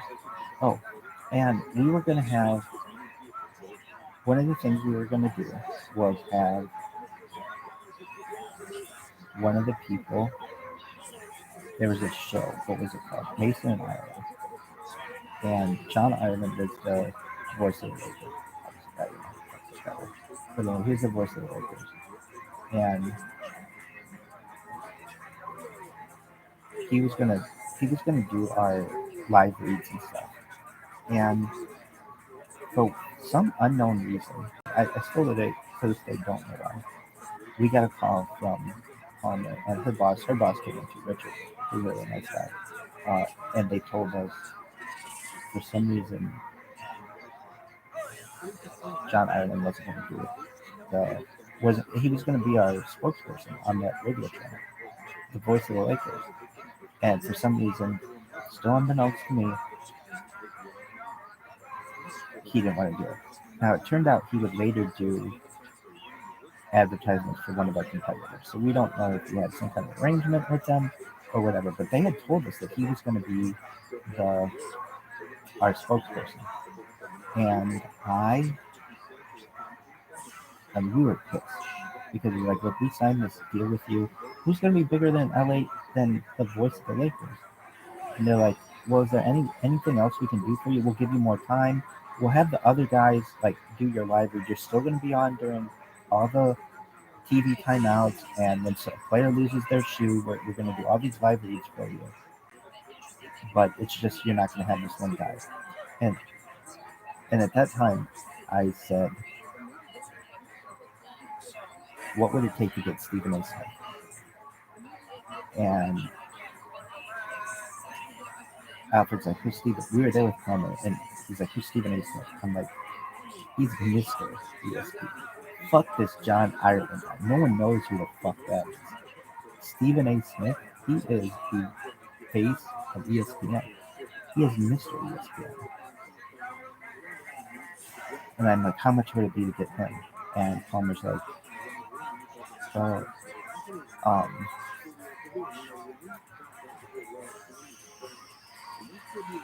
we're gonna have to ask him. And he does his show out of New York. So, but and I said, he's a national, if not international celebrity. He's a celebrity. This John Ireland guy, I don't know idea who this fucker is. I still don't know who he is. But everyone knows who Stephen A. Smith is. And I was like, Alfred, if you saw him, you'd know who he is. Like, okay, show him on the phone or something like that. He's, oh, yeah, I know who that is. And so Palmer's like, let me get back to you. And we got to talk to Stephen A. And so, like, a day goes by, and we get a call, and they say Stephen A. is going to do it.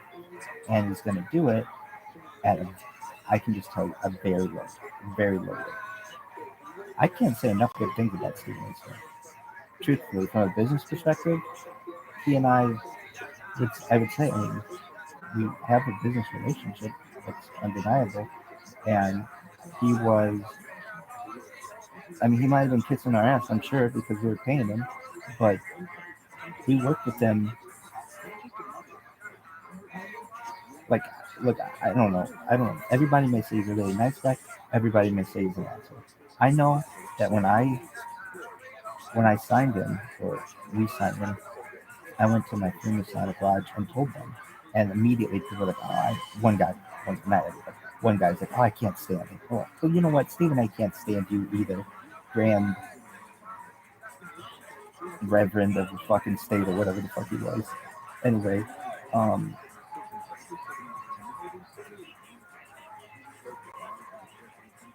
but he's divisive, but he's on ESPN all the time. I bet you right now. And if I'm wrong, tomorrow I definitely won't be. Stephen A. Smith is going to be on ESPN.com right now. Really? I mean, I'm not. He's Mr. ESPN.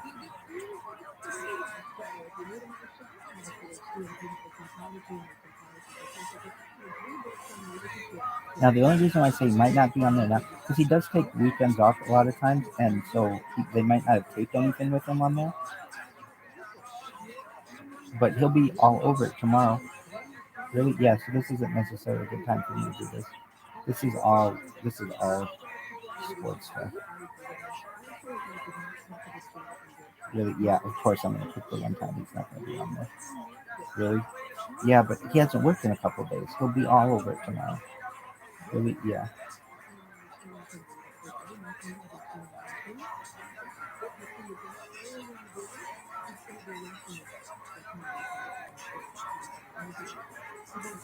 You watch. I'll even show you tomorrow. He's always on the front page. But again, they have so much other content because they've had 2 days of sports and he hasn't worked. So they're not going to show his old shit. I'll show you tomorrow. He will be all over. He'll be the first thing on. He has his own fucking show. He'll be the first thing on. He's Mr. ESPN. Anyway.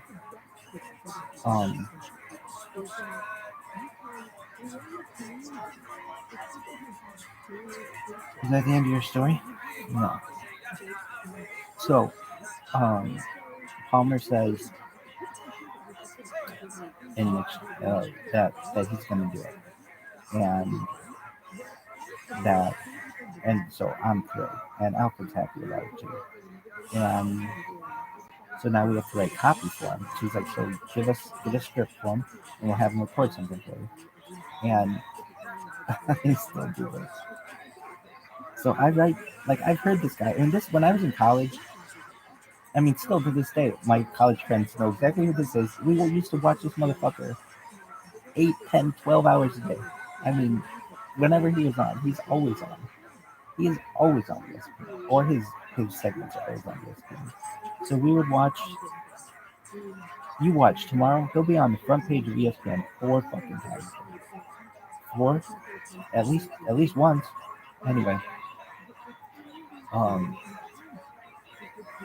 and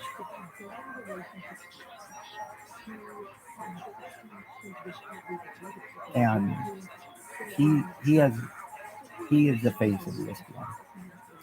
So anyway, we were able to sign him, and we got to write copy for him. So I have this like I know how he speaks. It's very direct and deliberate, and so I came up with this line. It goes, what is it? It was, I mean, I have recordings of it, but I don't know. What was it?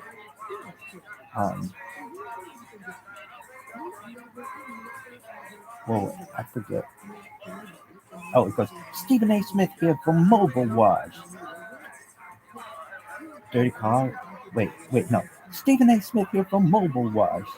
Your car's dirty, filthy, it's disgusting. Download Mobile Watch and have a vetted detailer at your door within minutes. Bringing everything you need. They bring water, generator. Anyway, I remember and at the end he says something like, Mobile Watch is my car wash shop, and it be yours too. He goes, Mobile Watch, it's the best. I just remember just everything. I made it like over the top. Like, it's the best. I got him to say everything we wanted him to say. And we got, within 2 days or something, he had recorded, and he recorded it perfectly. Normally, when we would have somebody record something, we'd have to send it back to them, and we'd be like, they didn't emphasize this part. We were tough customers. They didn't emphasize. He just did it. He did it exactly the way that we wanted him to do it. And so I remember, like, he did that, and then with John Ireland, who still leaves a bad taste in our mouth, that kind of stuff. He had a partner. Who is that? This Mason guy, Steve Mason, and it's LA's #1 sports show. Anyway, so Steve Mason, really nice guy. So we didn't ask him to use the app, and he did, and he had a very good experience. And he did it. He even said, like, this isn't an ad. I have it recorded. This is an ad. I'm just letting you know. Like, they brought everything they needed. I had a really good experience, and get it. It's a really nice service. And he's like, okay, that's really cool. So we really like Steve Mason. This Island guy still sucks. Anyway, and we spent, or the company outfit spent, close to, let's say close to $1 million with them. I mean, sure, probably close to it at a certain point. And our competitors spent maybe at most $50,000. And so John Island definitely picked it up. I don't know what happened, what bug got up his ass, why he would not do this, but it turned out to be absolute best for us because we got Stephen A. Smith for very low. I'll just say it, Stephen A. I'm gonna make they're gonna double your fucking salary at ESPN once they find out about this. Per week, Stephen A. Smith was only $500. That is so inexpensive. That was nothing in comparison to what we were paying. He's the face of fucking ESPN. I can tell you, Bill Handel per week is $10,000 a week. Bill Handel pisses off most of Los Angeles every fucking morning. Stephen A. Smith is a national brand. No one knows Bill Handel outside of Los Angeles. No one. Everyone knows Stephen A. Smith. Even my Aunt Nancy.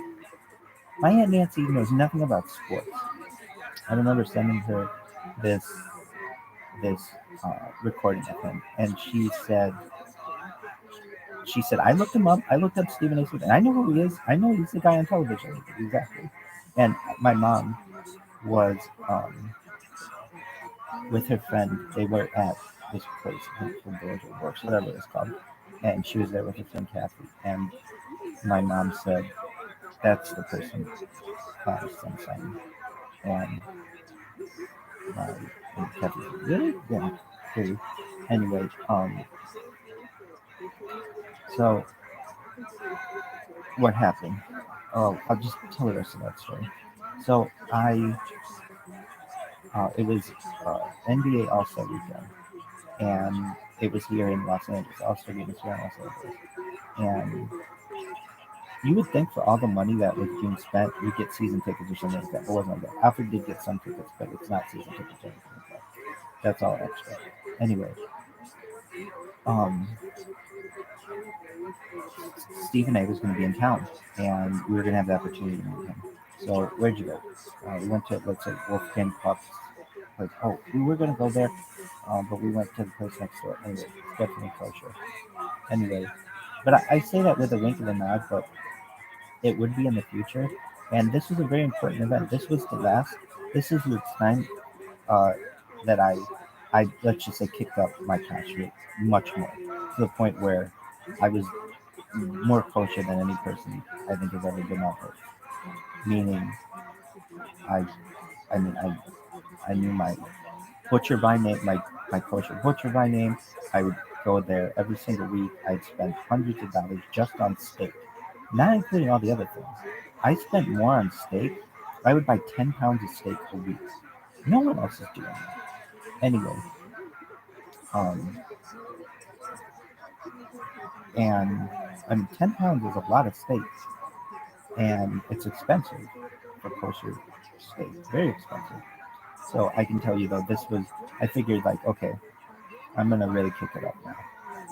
But so it was February 14th actually, and they had these little balloons all around the tables, and here we were in downtown Los Angeles, and we're gonna be at LA Live, and we're gonna get to meet Stephen A, which is huge. And we're there with Palmer and Richard, and Stephen A was filming some show for the All-Star Game, and then he was gonna come down and have lunch with us, and he does, and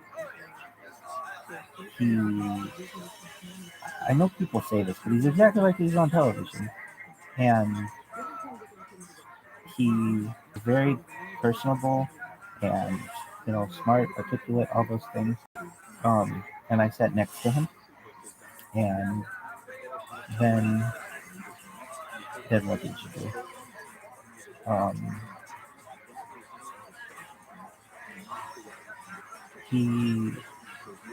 It was almost like having lunch with a friend, but, it was different.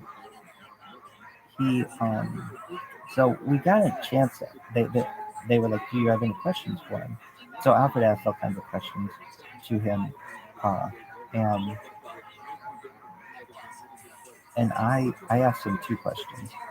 I said to him, what are the odds? Now this is years ago.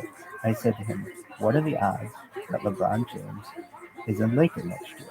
Now the people at ESPN had told us basically this was a done deal, and everything had been done except LeBron signing the paperwork. And Stephen A goes, never forget, he goes,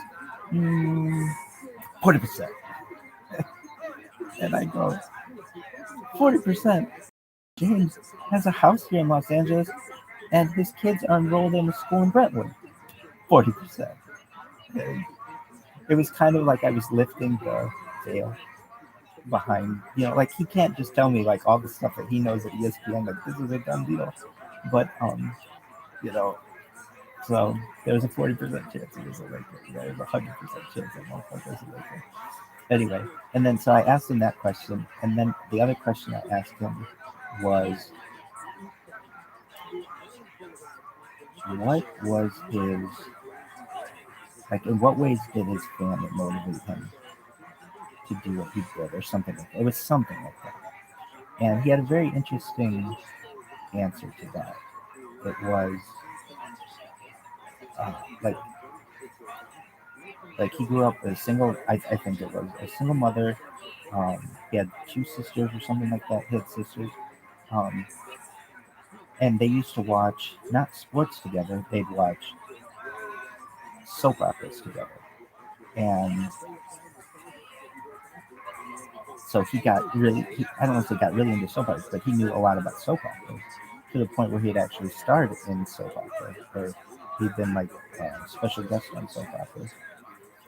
And so I just remember him saying something like, that, his mother was an inspiration to his family, was an inspiration to him. But like what he does, it's cool, but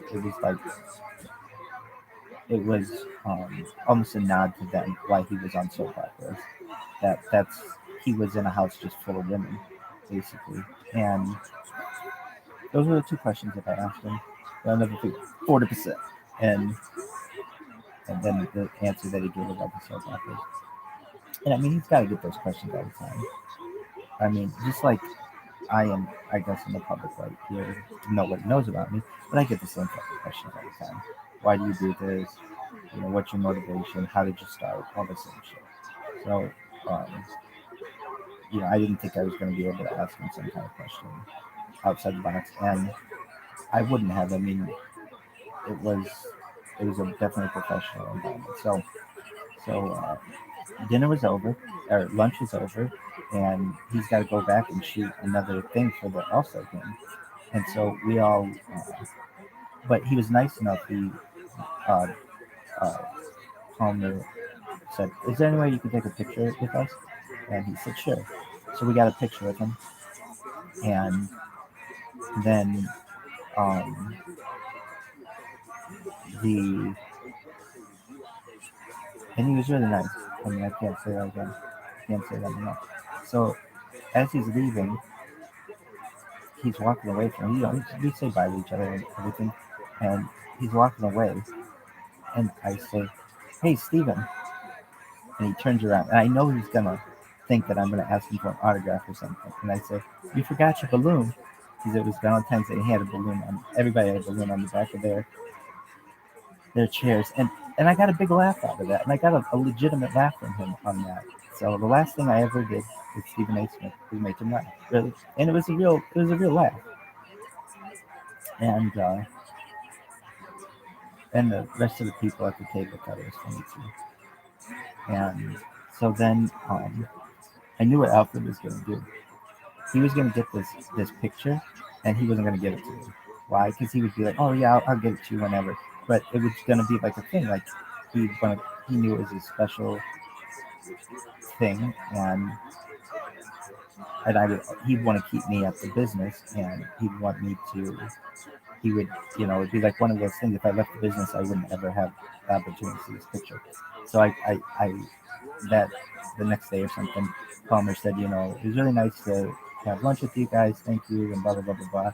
And I said, "Hey, is there any way you could send us that picture?" And so she did, and then I had access to it,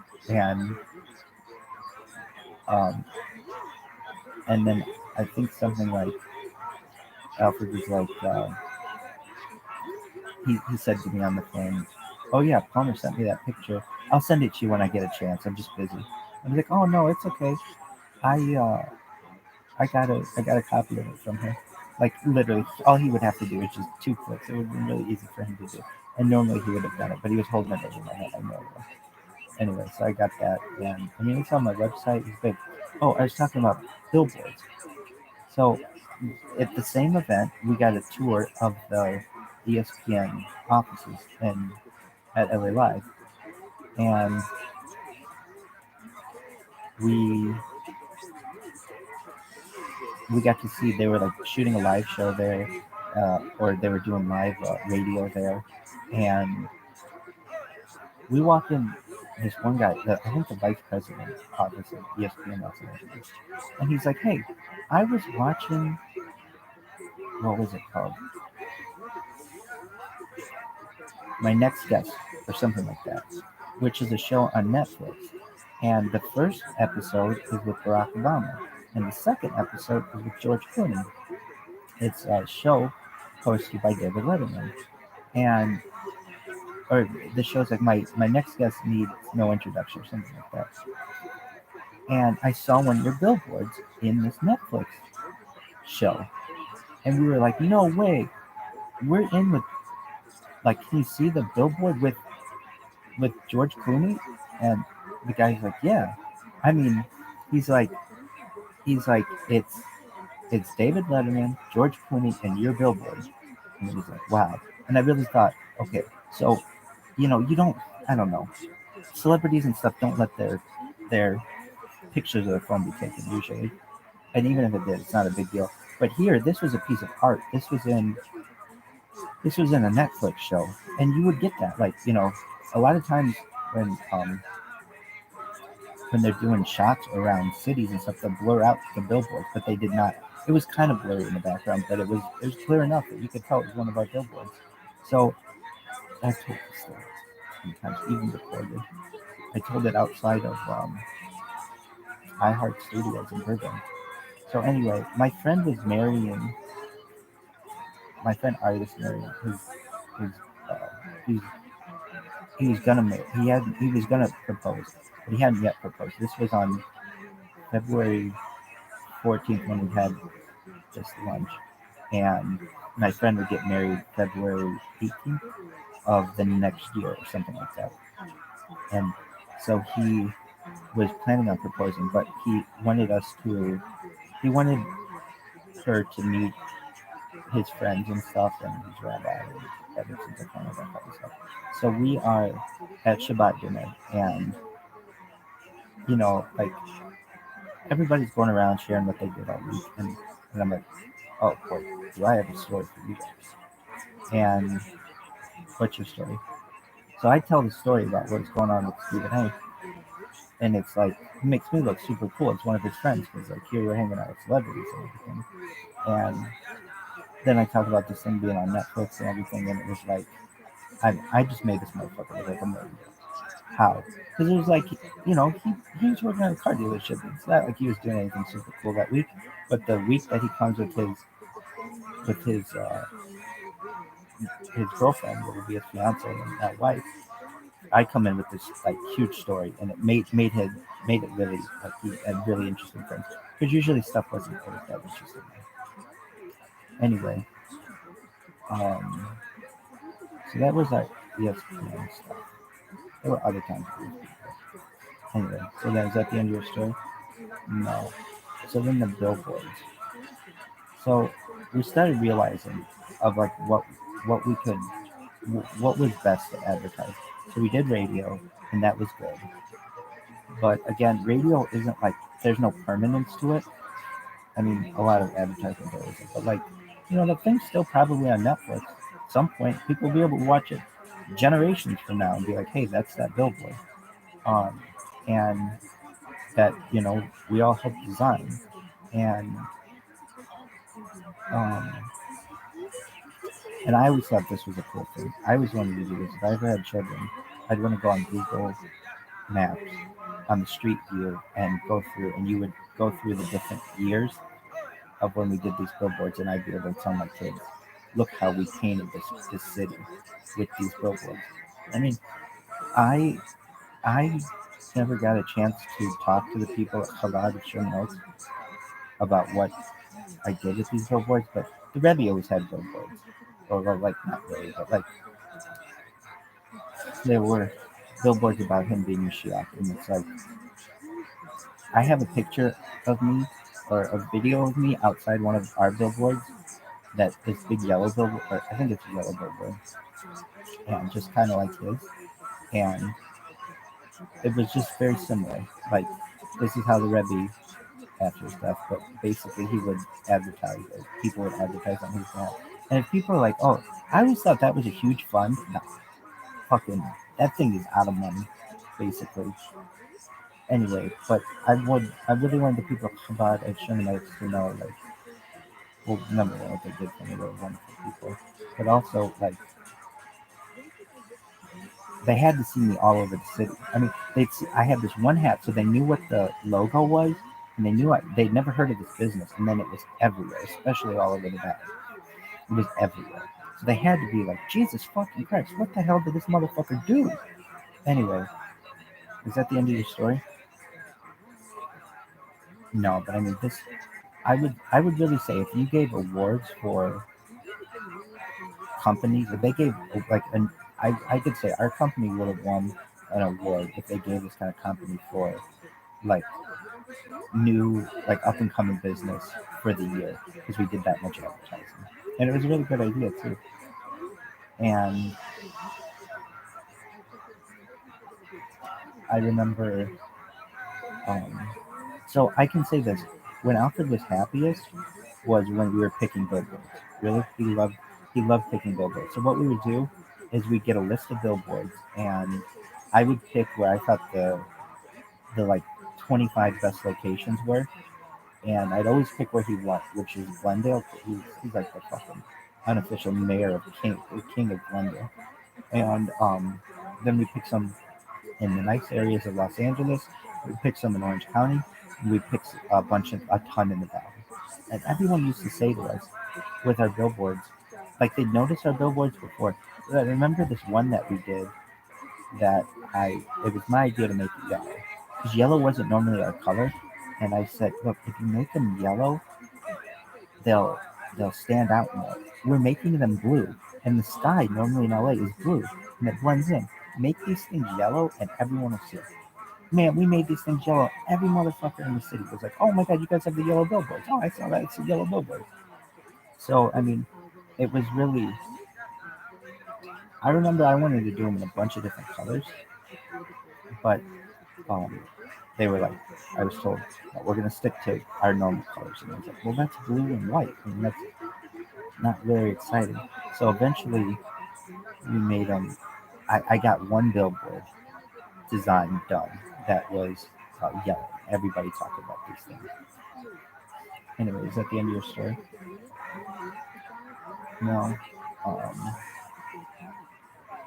so that was the happiest was when Alfred was picking billboard. Yeah, because it was like we were taking over the city. Well, it doesn't sound like he was so much of it, so cheap when it came to that kind of stuff. He wasn't. I mean, he was a shrewd businessman when it came to something. But I mean, again, he wasn't paying overtime and things like that. So yeah, that's super cheap. And it doesn't sound like he's an asshole all the time. Stephen A. Smith didn't think he was an asshole. No, but he didn't get a chance. Everyone who met him could tell this guy is a gruff character. And he didn't seem like he bullied Stephen A. Smith. No, but I'm telling you, I mean, if he got the opportunity, he would take advantage of you. And so anyway, but yeah, Alfred would just drive around the city and look at billboards and take pictures of them and send them to me. So I made an art company, and that's like where I got a bunch of the pictures that I made for this video that I made once. Really, yeah. Is that the end of your story? Um, yeah, I think we can end that now for now. We'll talk about it another time. We'll fight. We'll focus.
Look at this variation.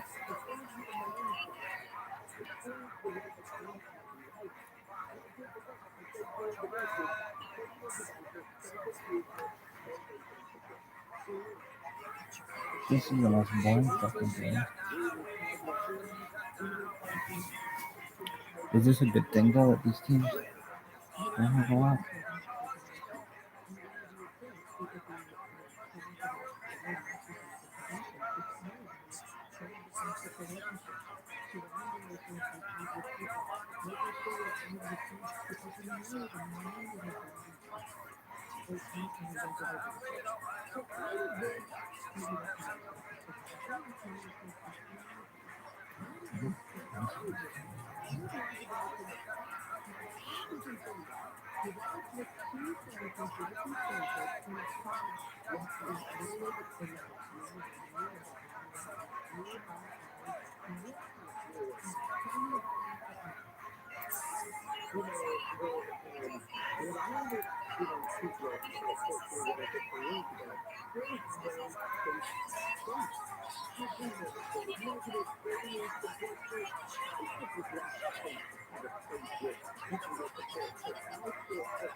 This is my second idea.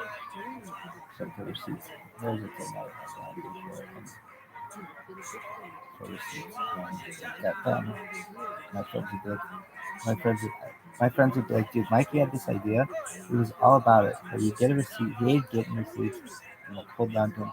It would scan your receipt, you wouldn't have to see it anymore, and it would basically keep track of that for you as a software. And they started selling them online. I had this friend called me, my friend Jack, and he was like, I was watching television the other day, and that receipt idea that you had is somebody's doing it.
It's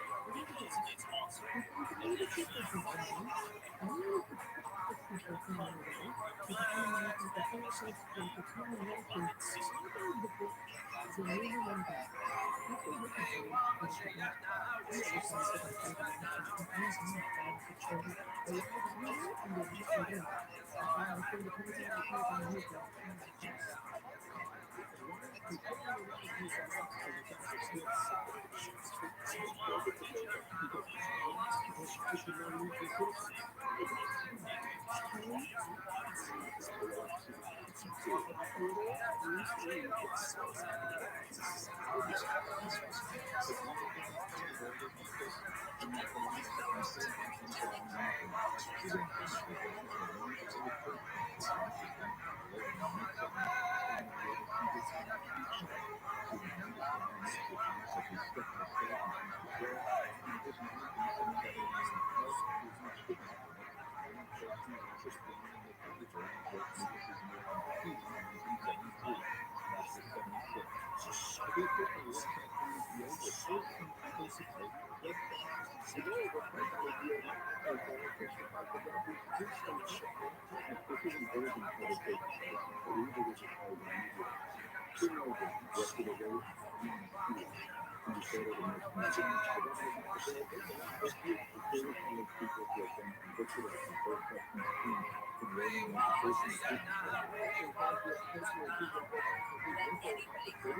Hi, it's Daddy. It is now 8 o'clock p.m. Yes, baby. You said you're not gonna die.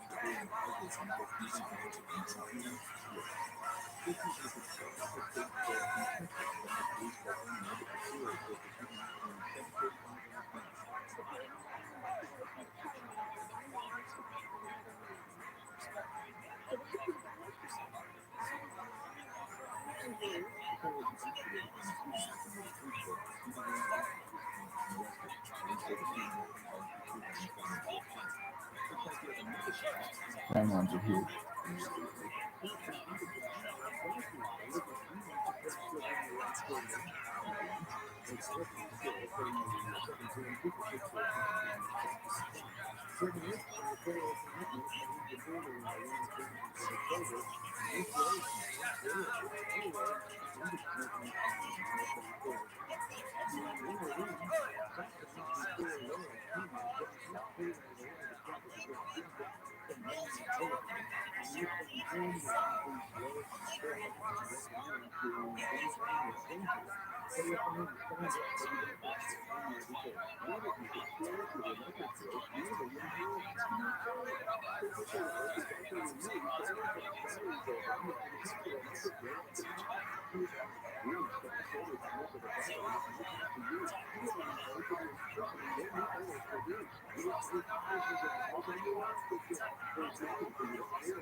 I love it.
That's unfair. I'd say 2020, 10, 50.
That's better.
Dude, come on, man. Get your shit together. They gotta get you. This is the game.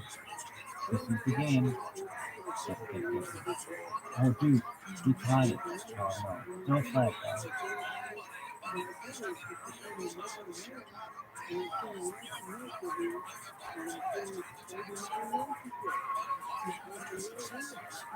Why isn't this a fucking flag?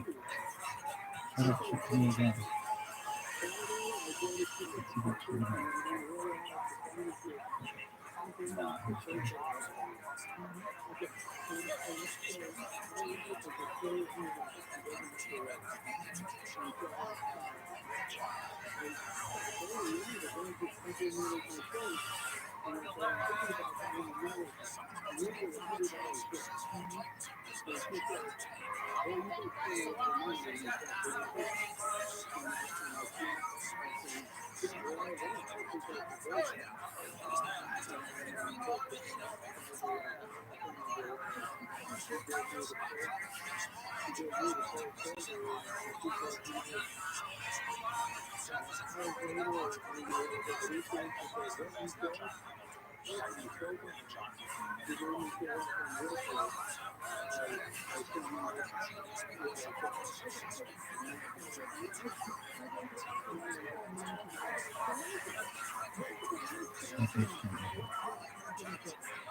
I bet Richard Branson. I gotta take a shit, motherfucker.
She's terrible.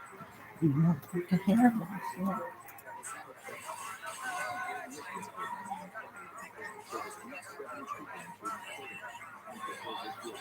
Yeah, massive success.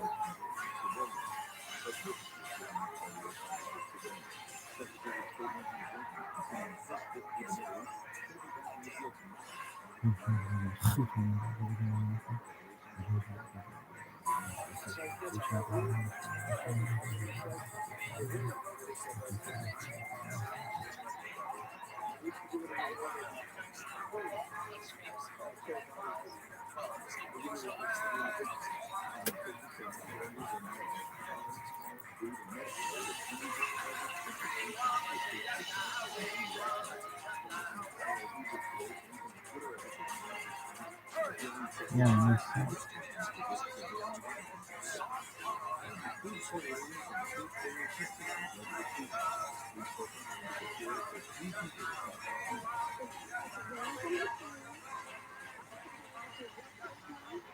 We like it.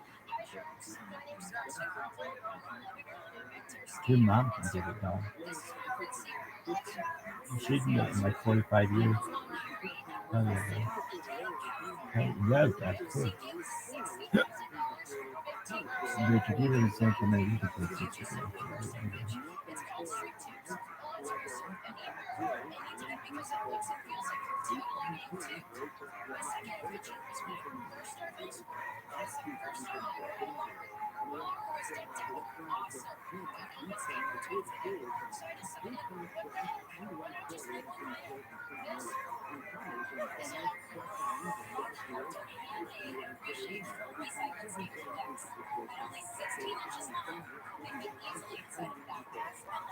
Okay, that's cool.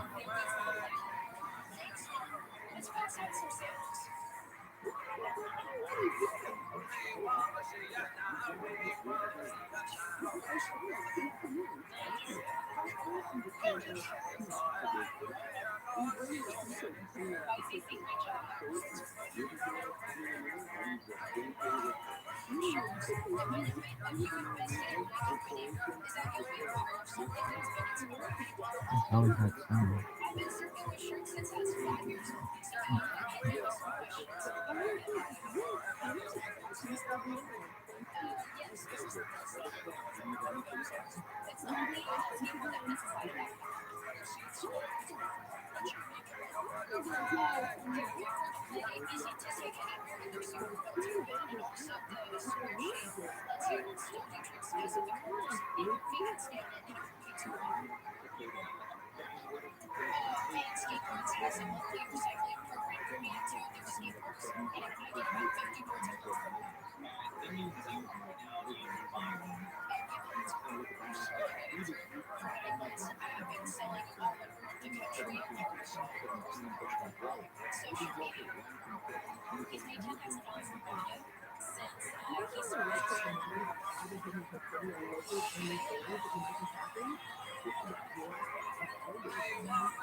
I like this dance.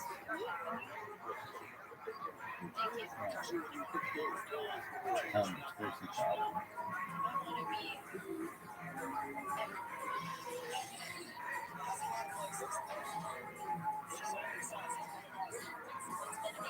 Holy shit.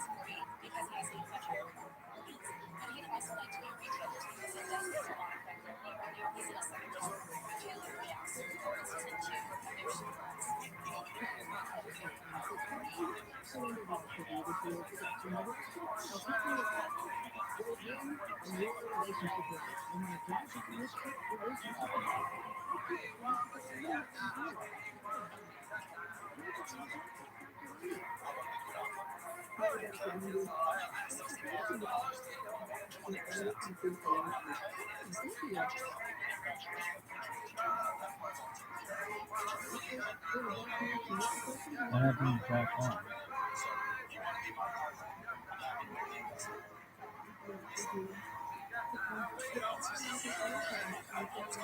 Oh, he's this is great. Let me spawn a dog.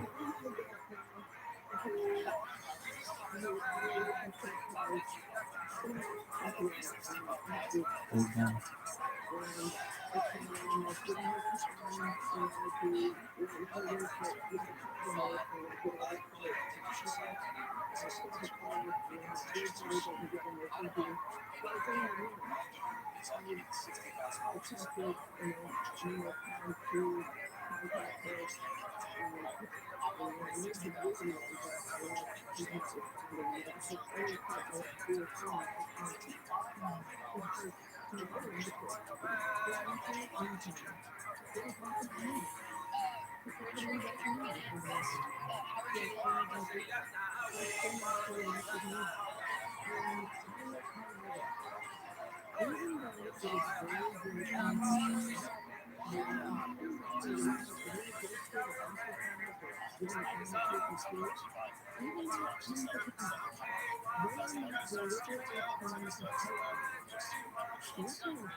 Here we go, kid.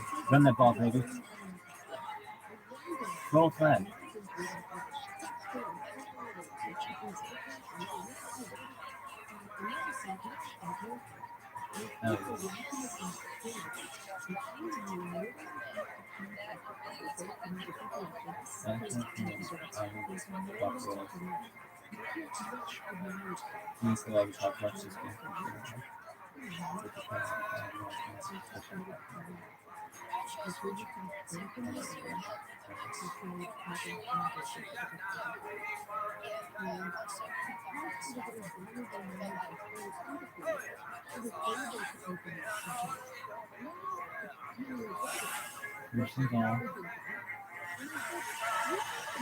Would you run this ball in?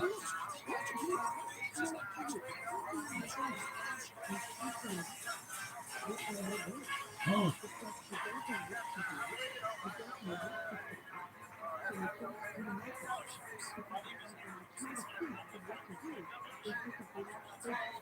Let's see that.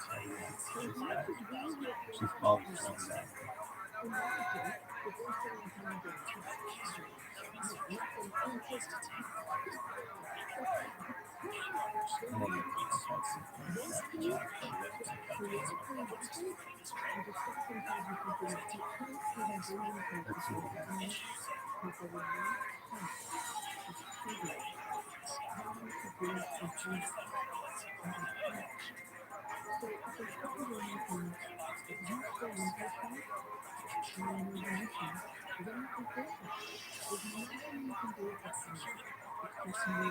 How is that?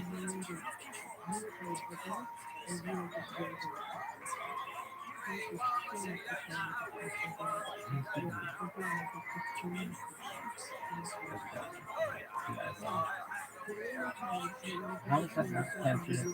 He's got his shirt.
University of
Utah.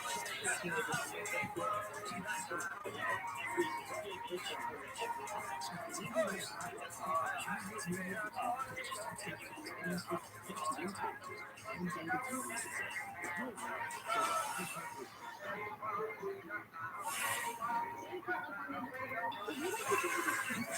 paint.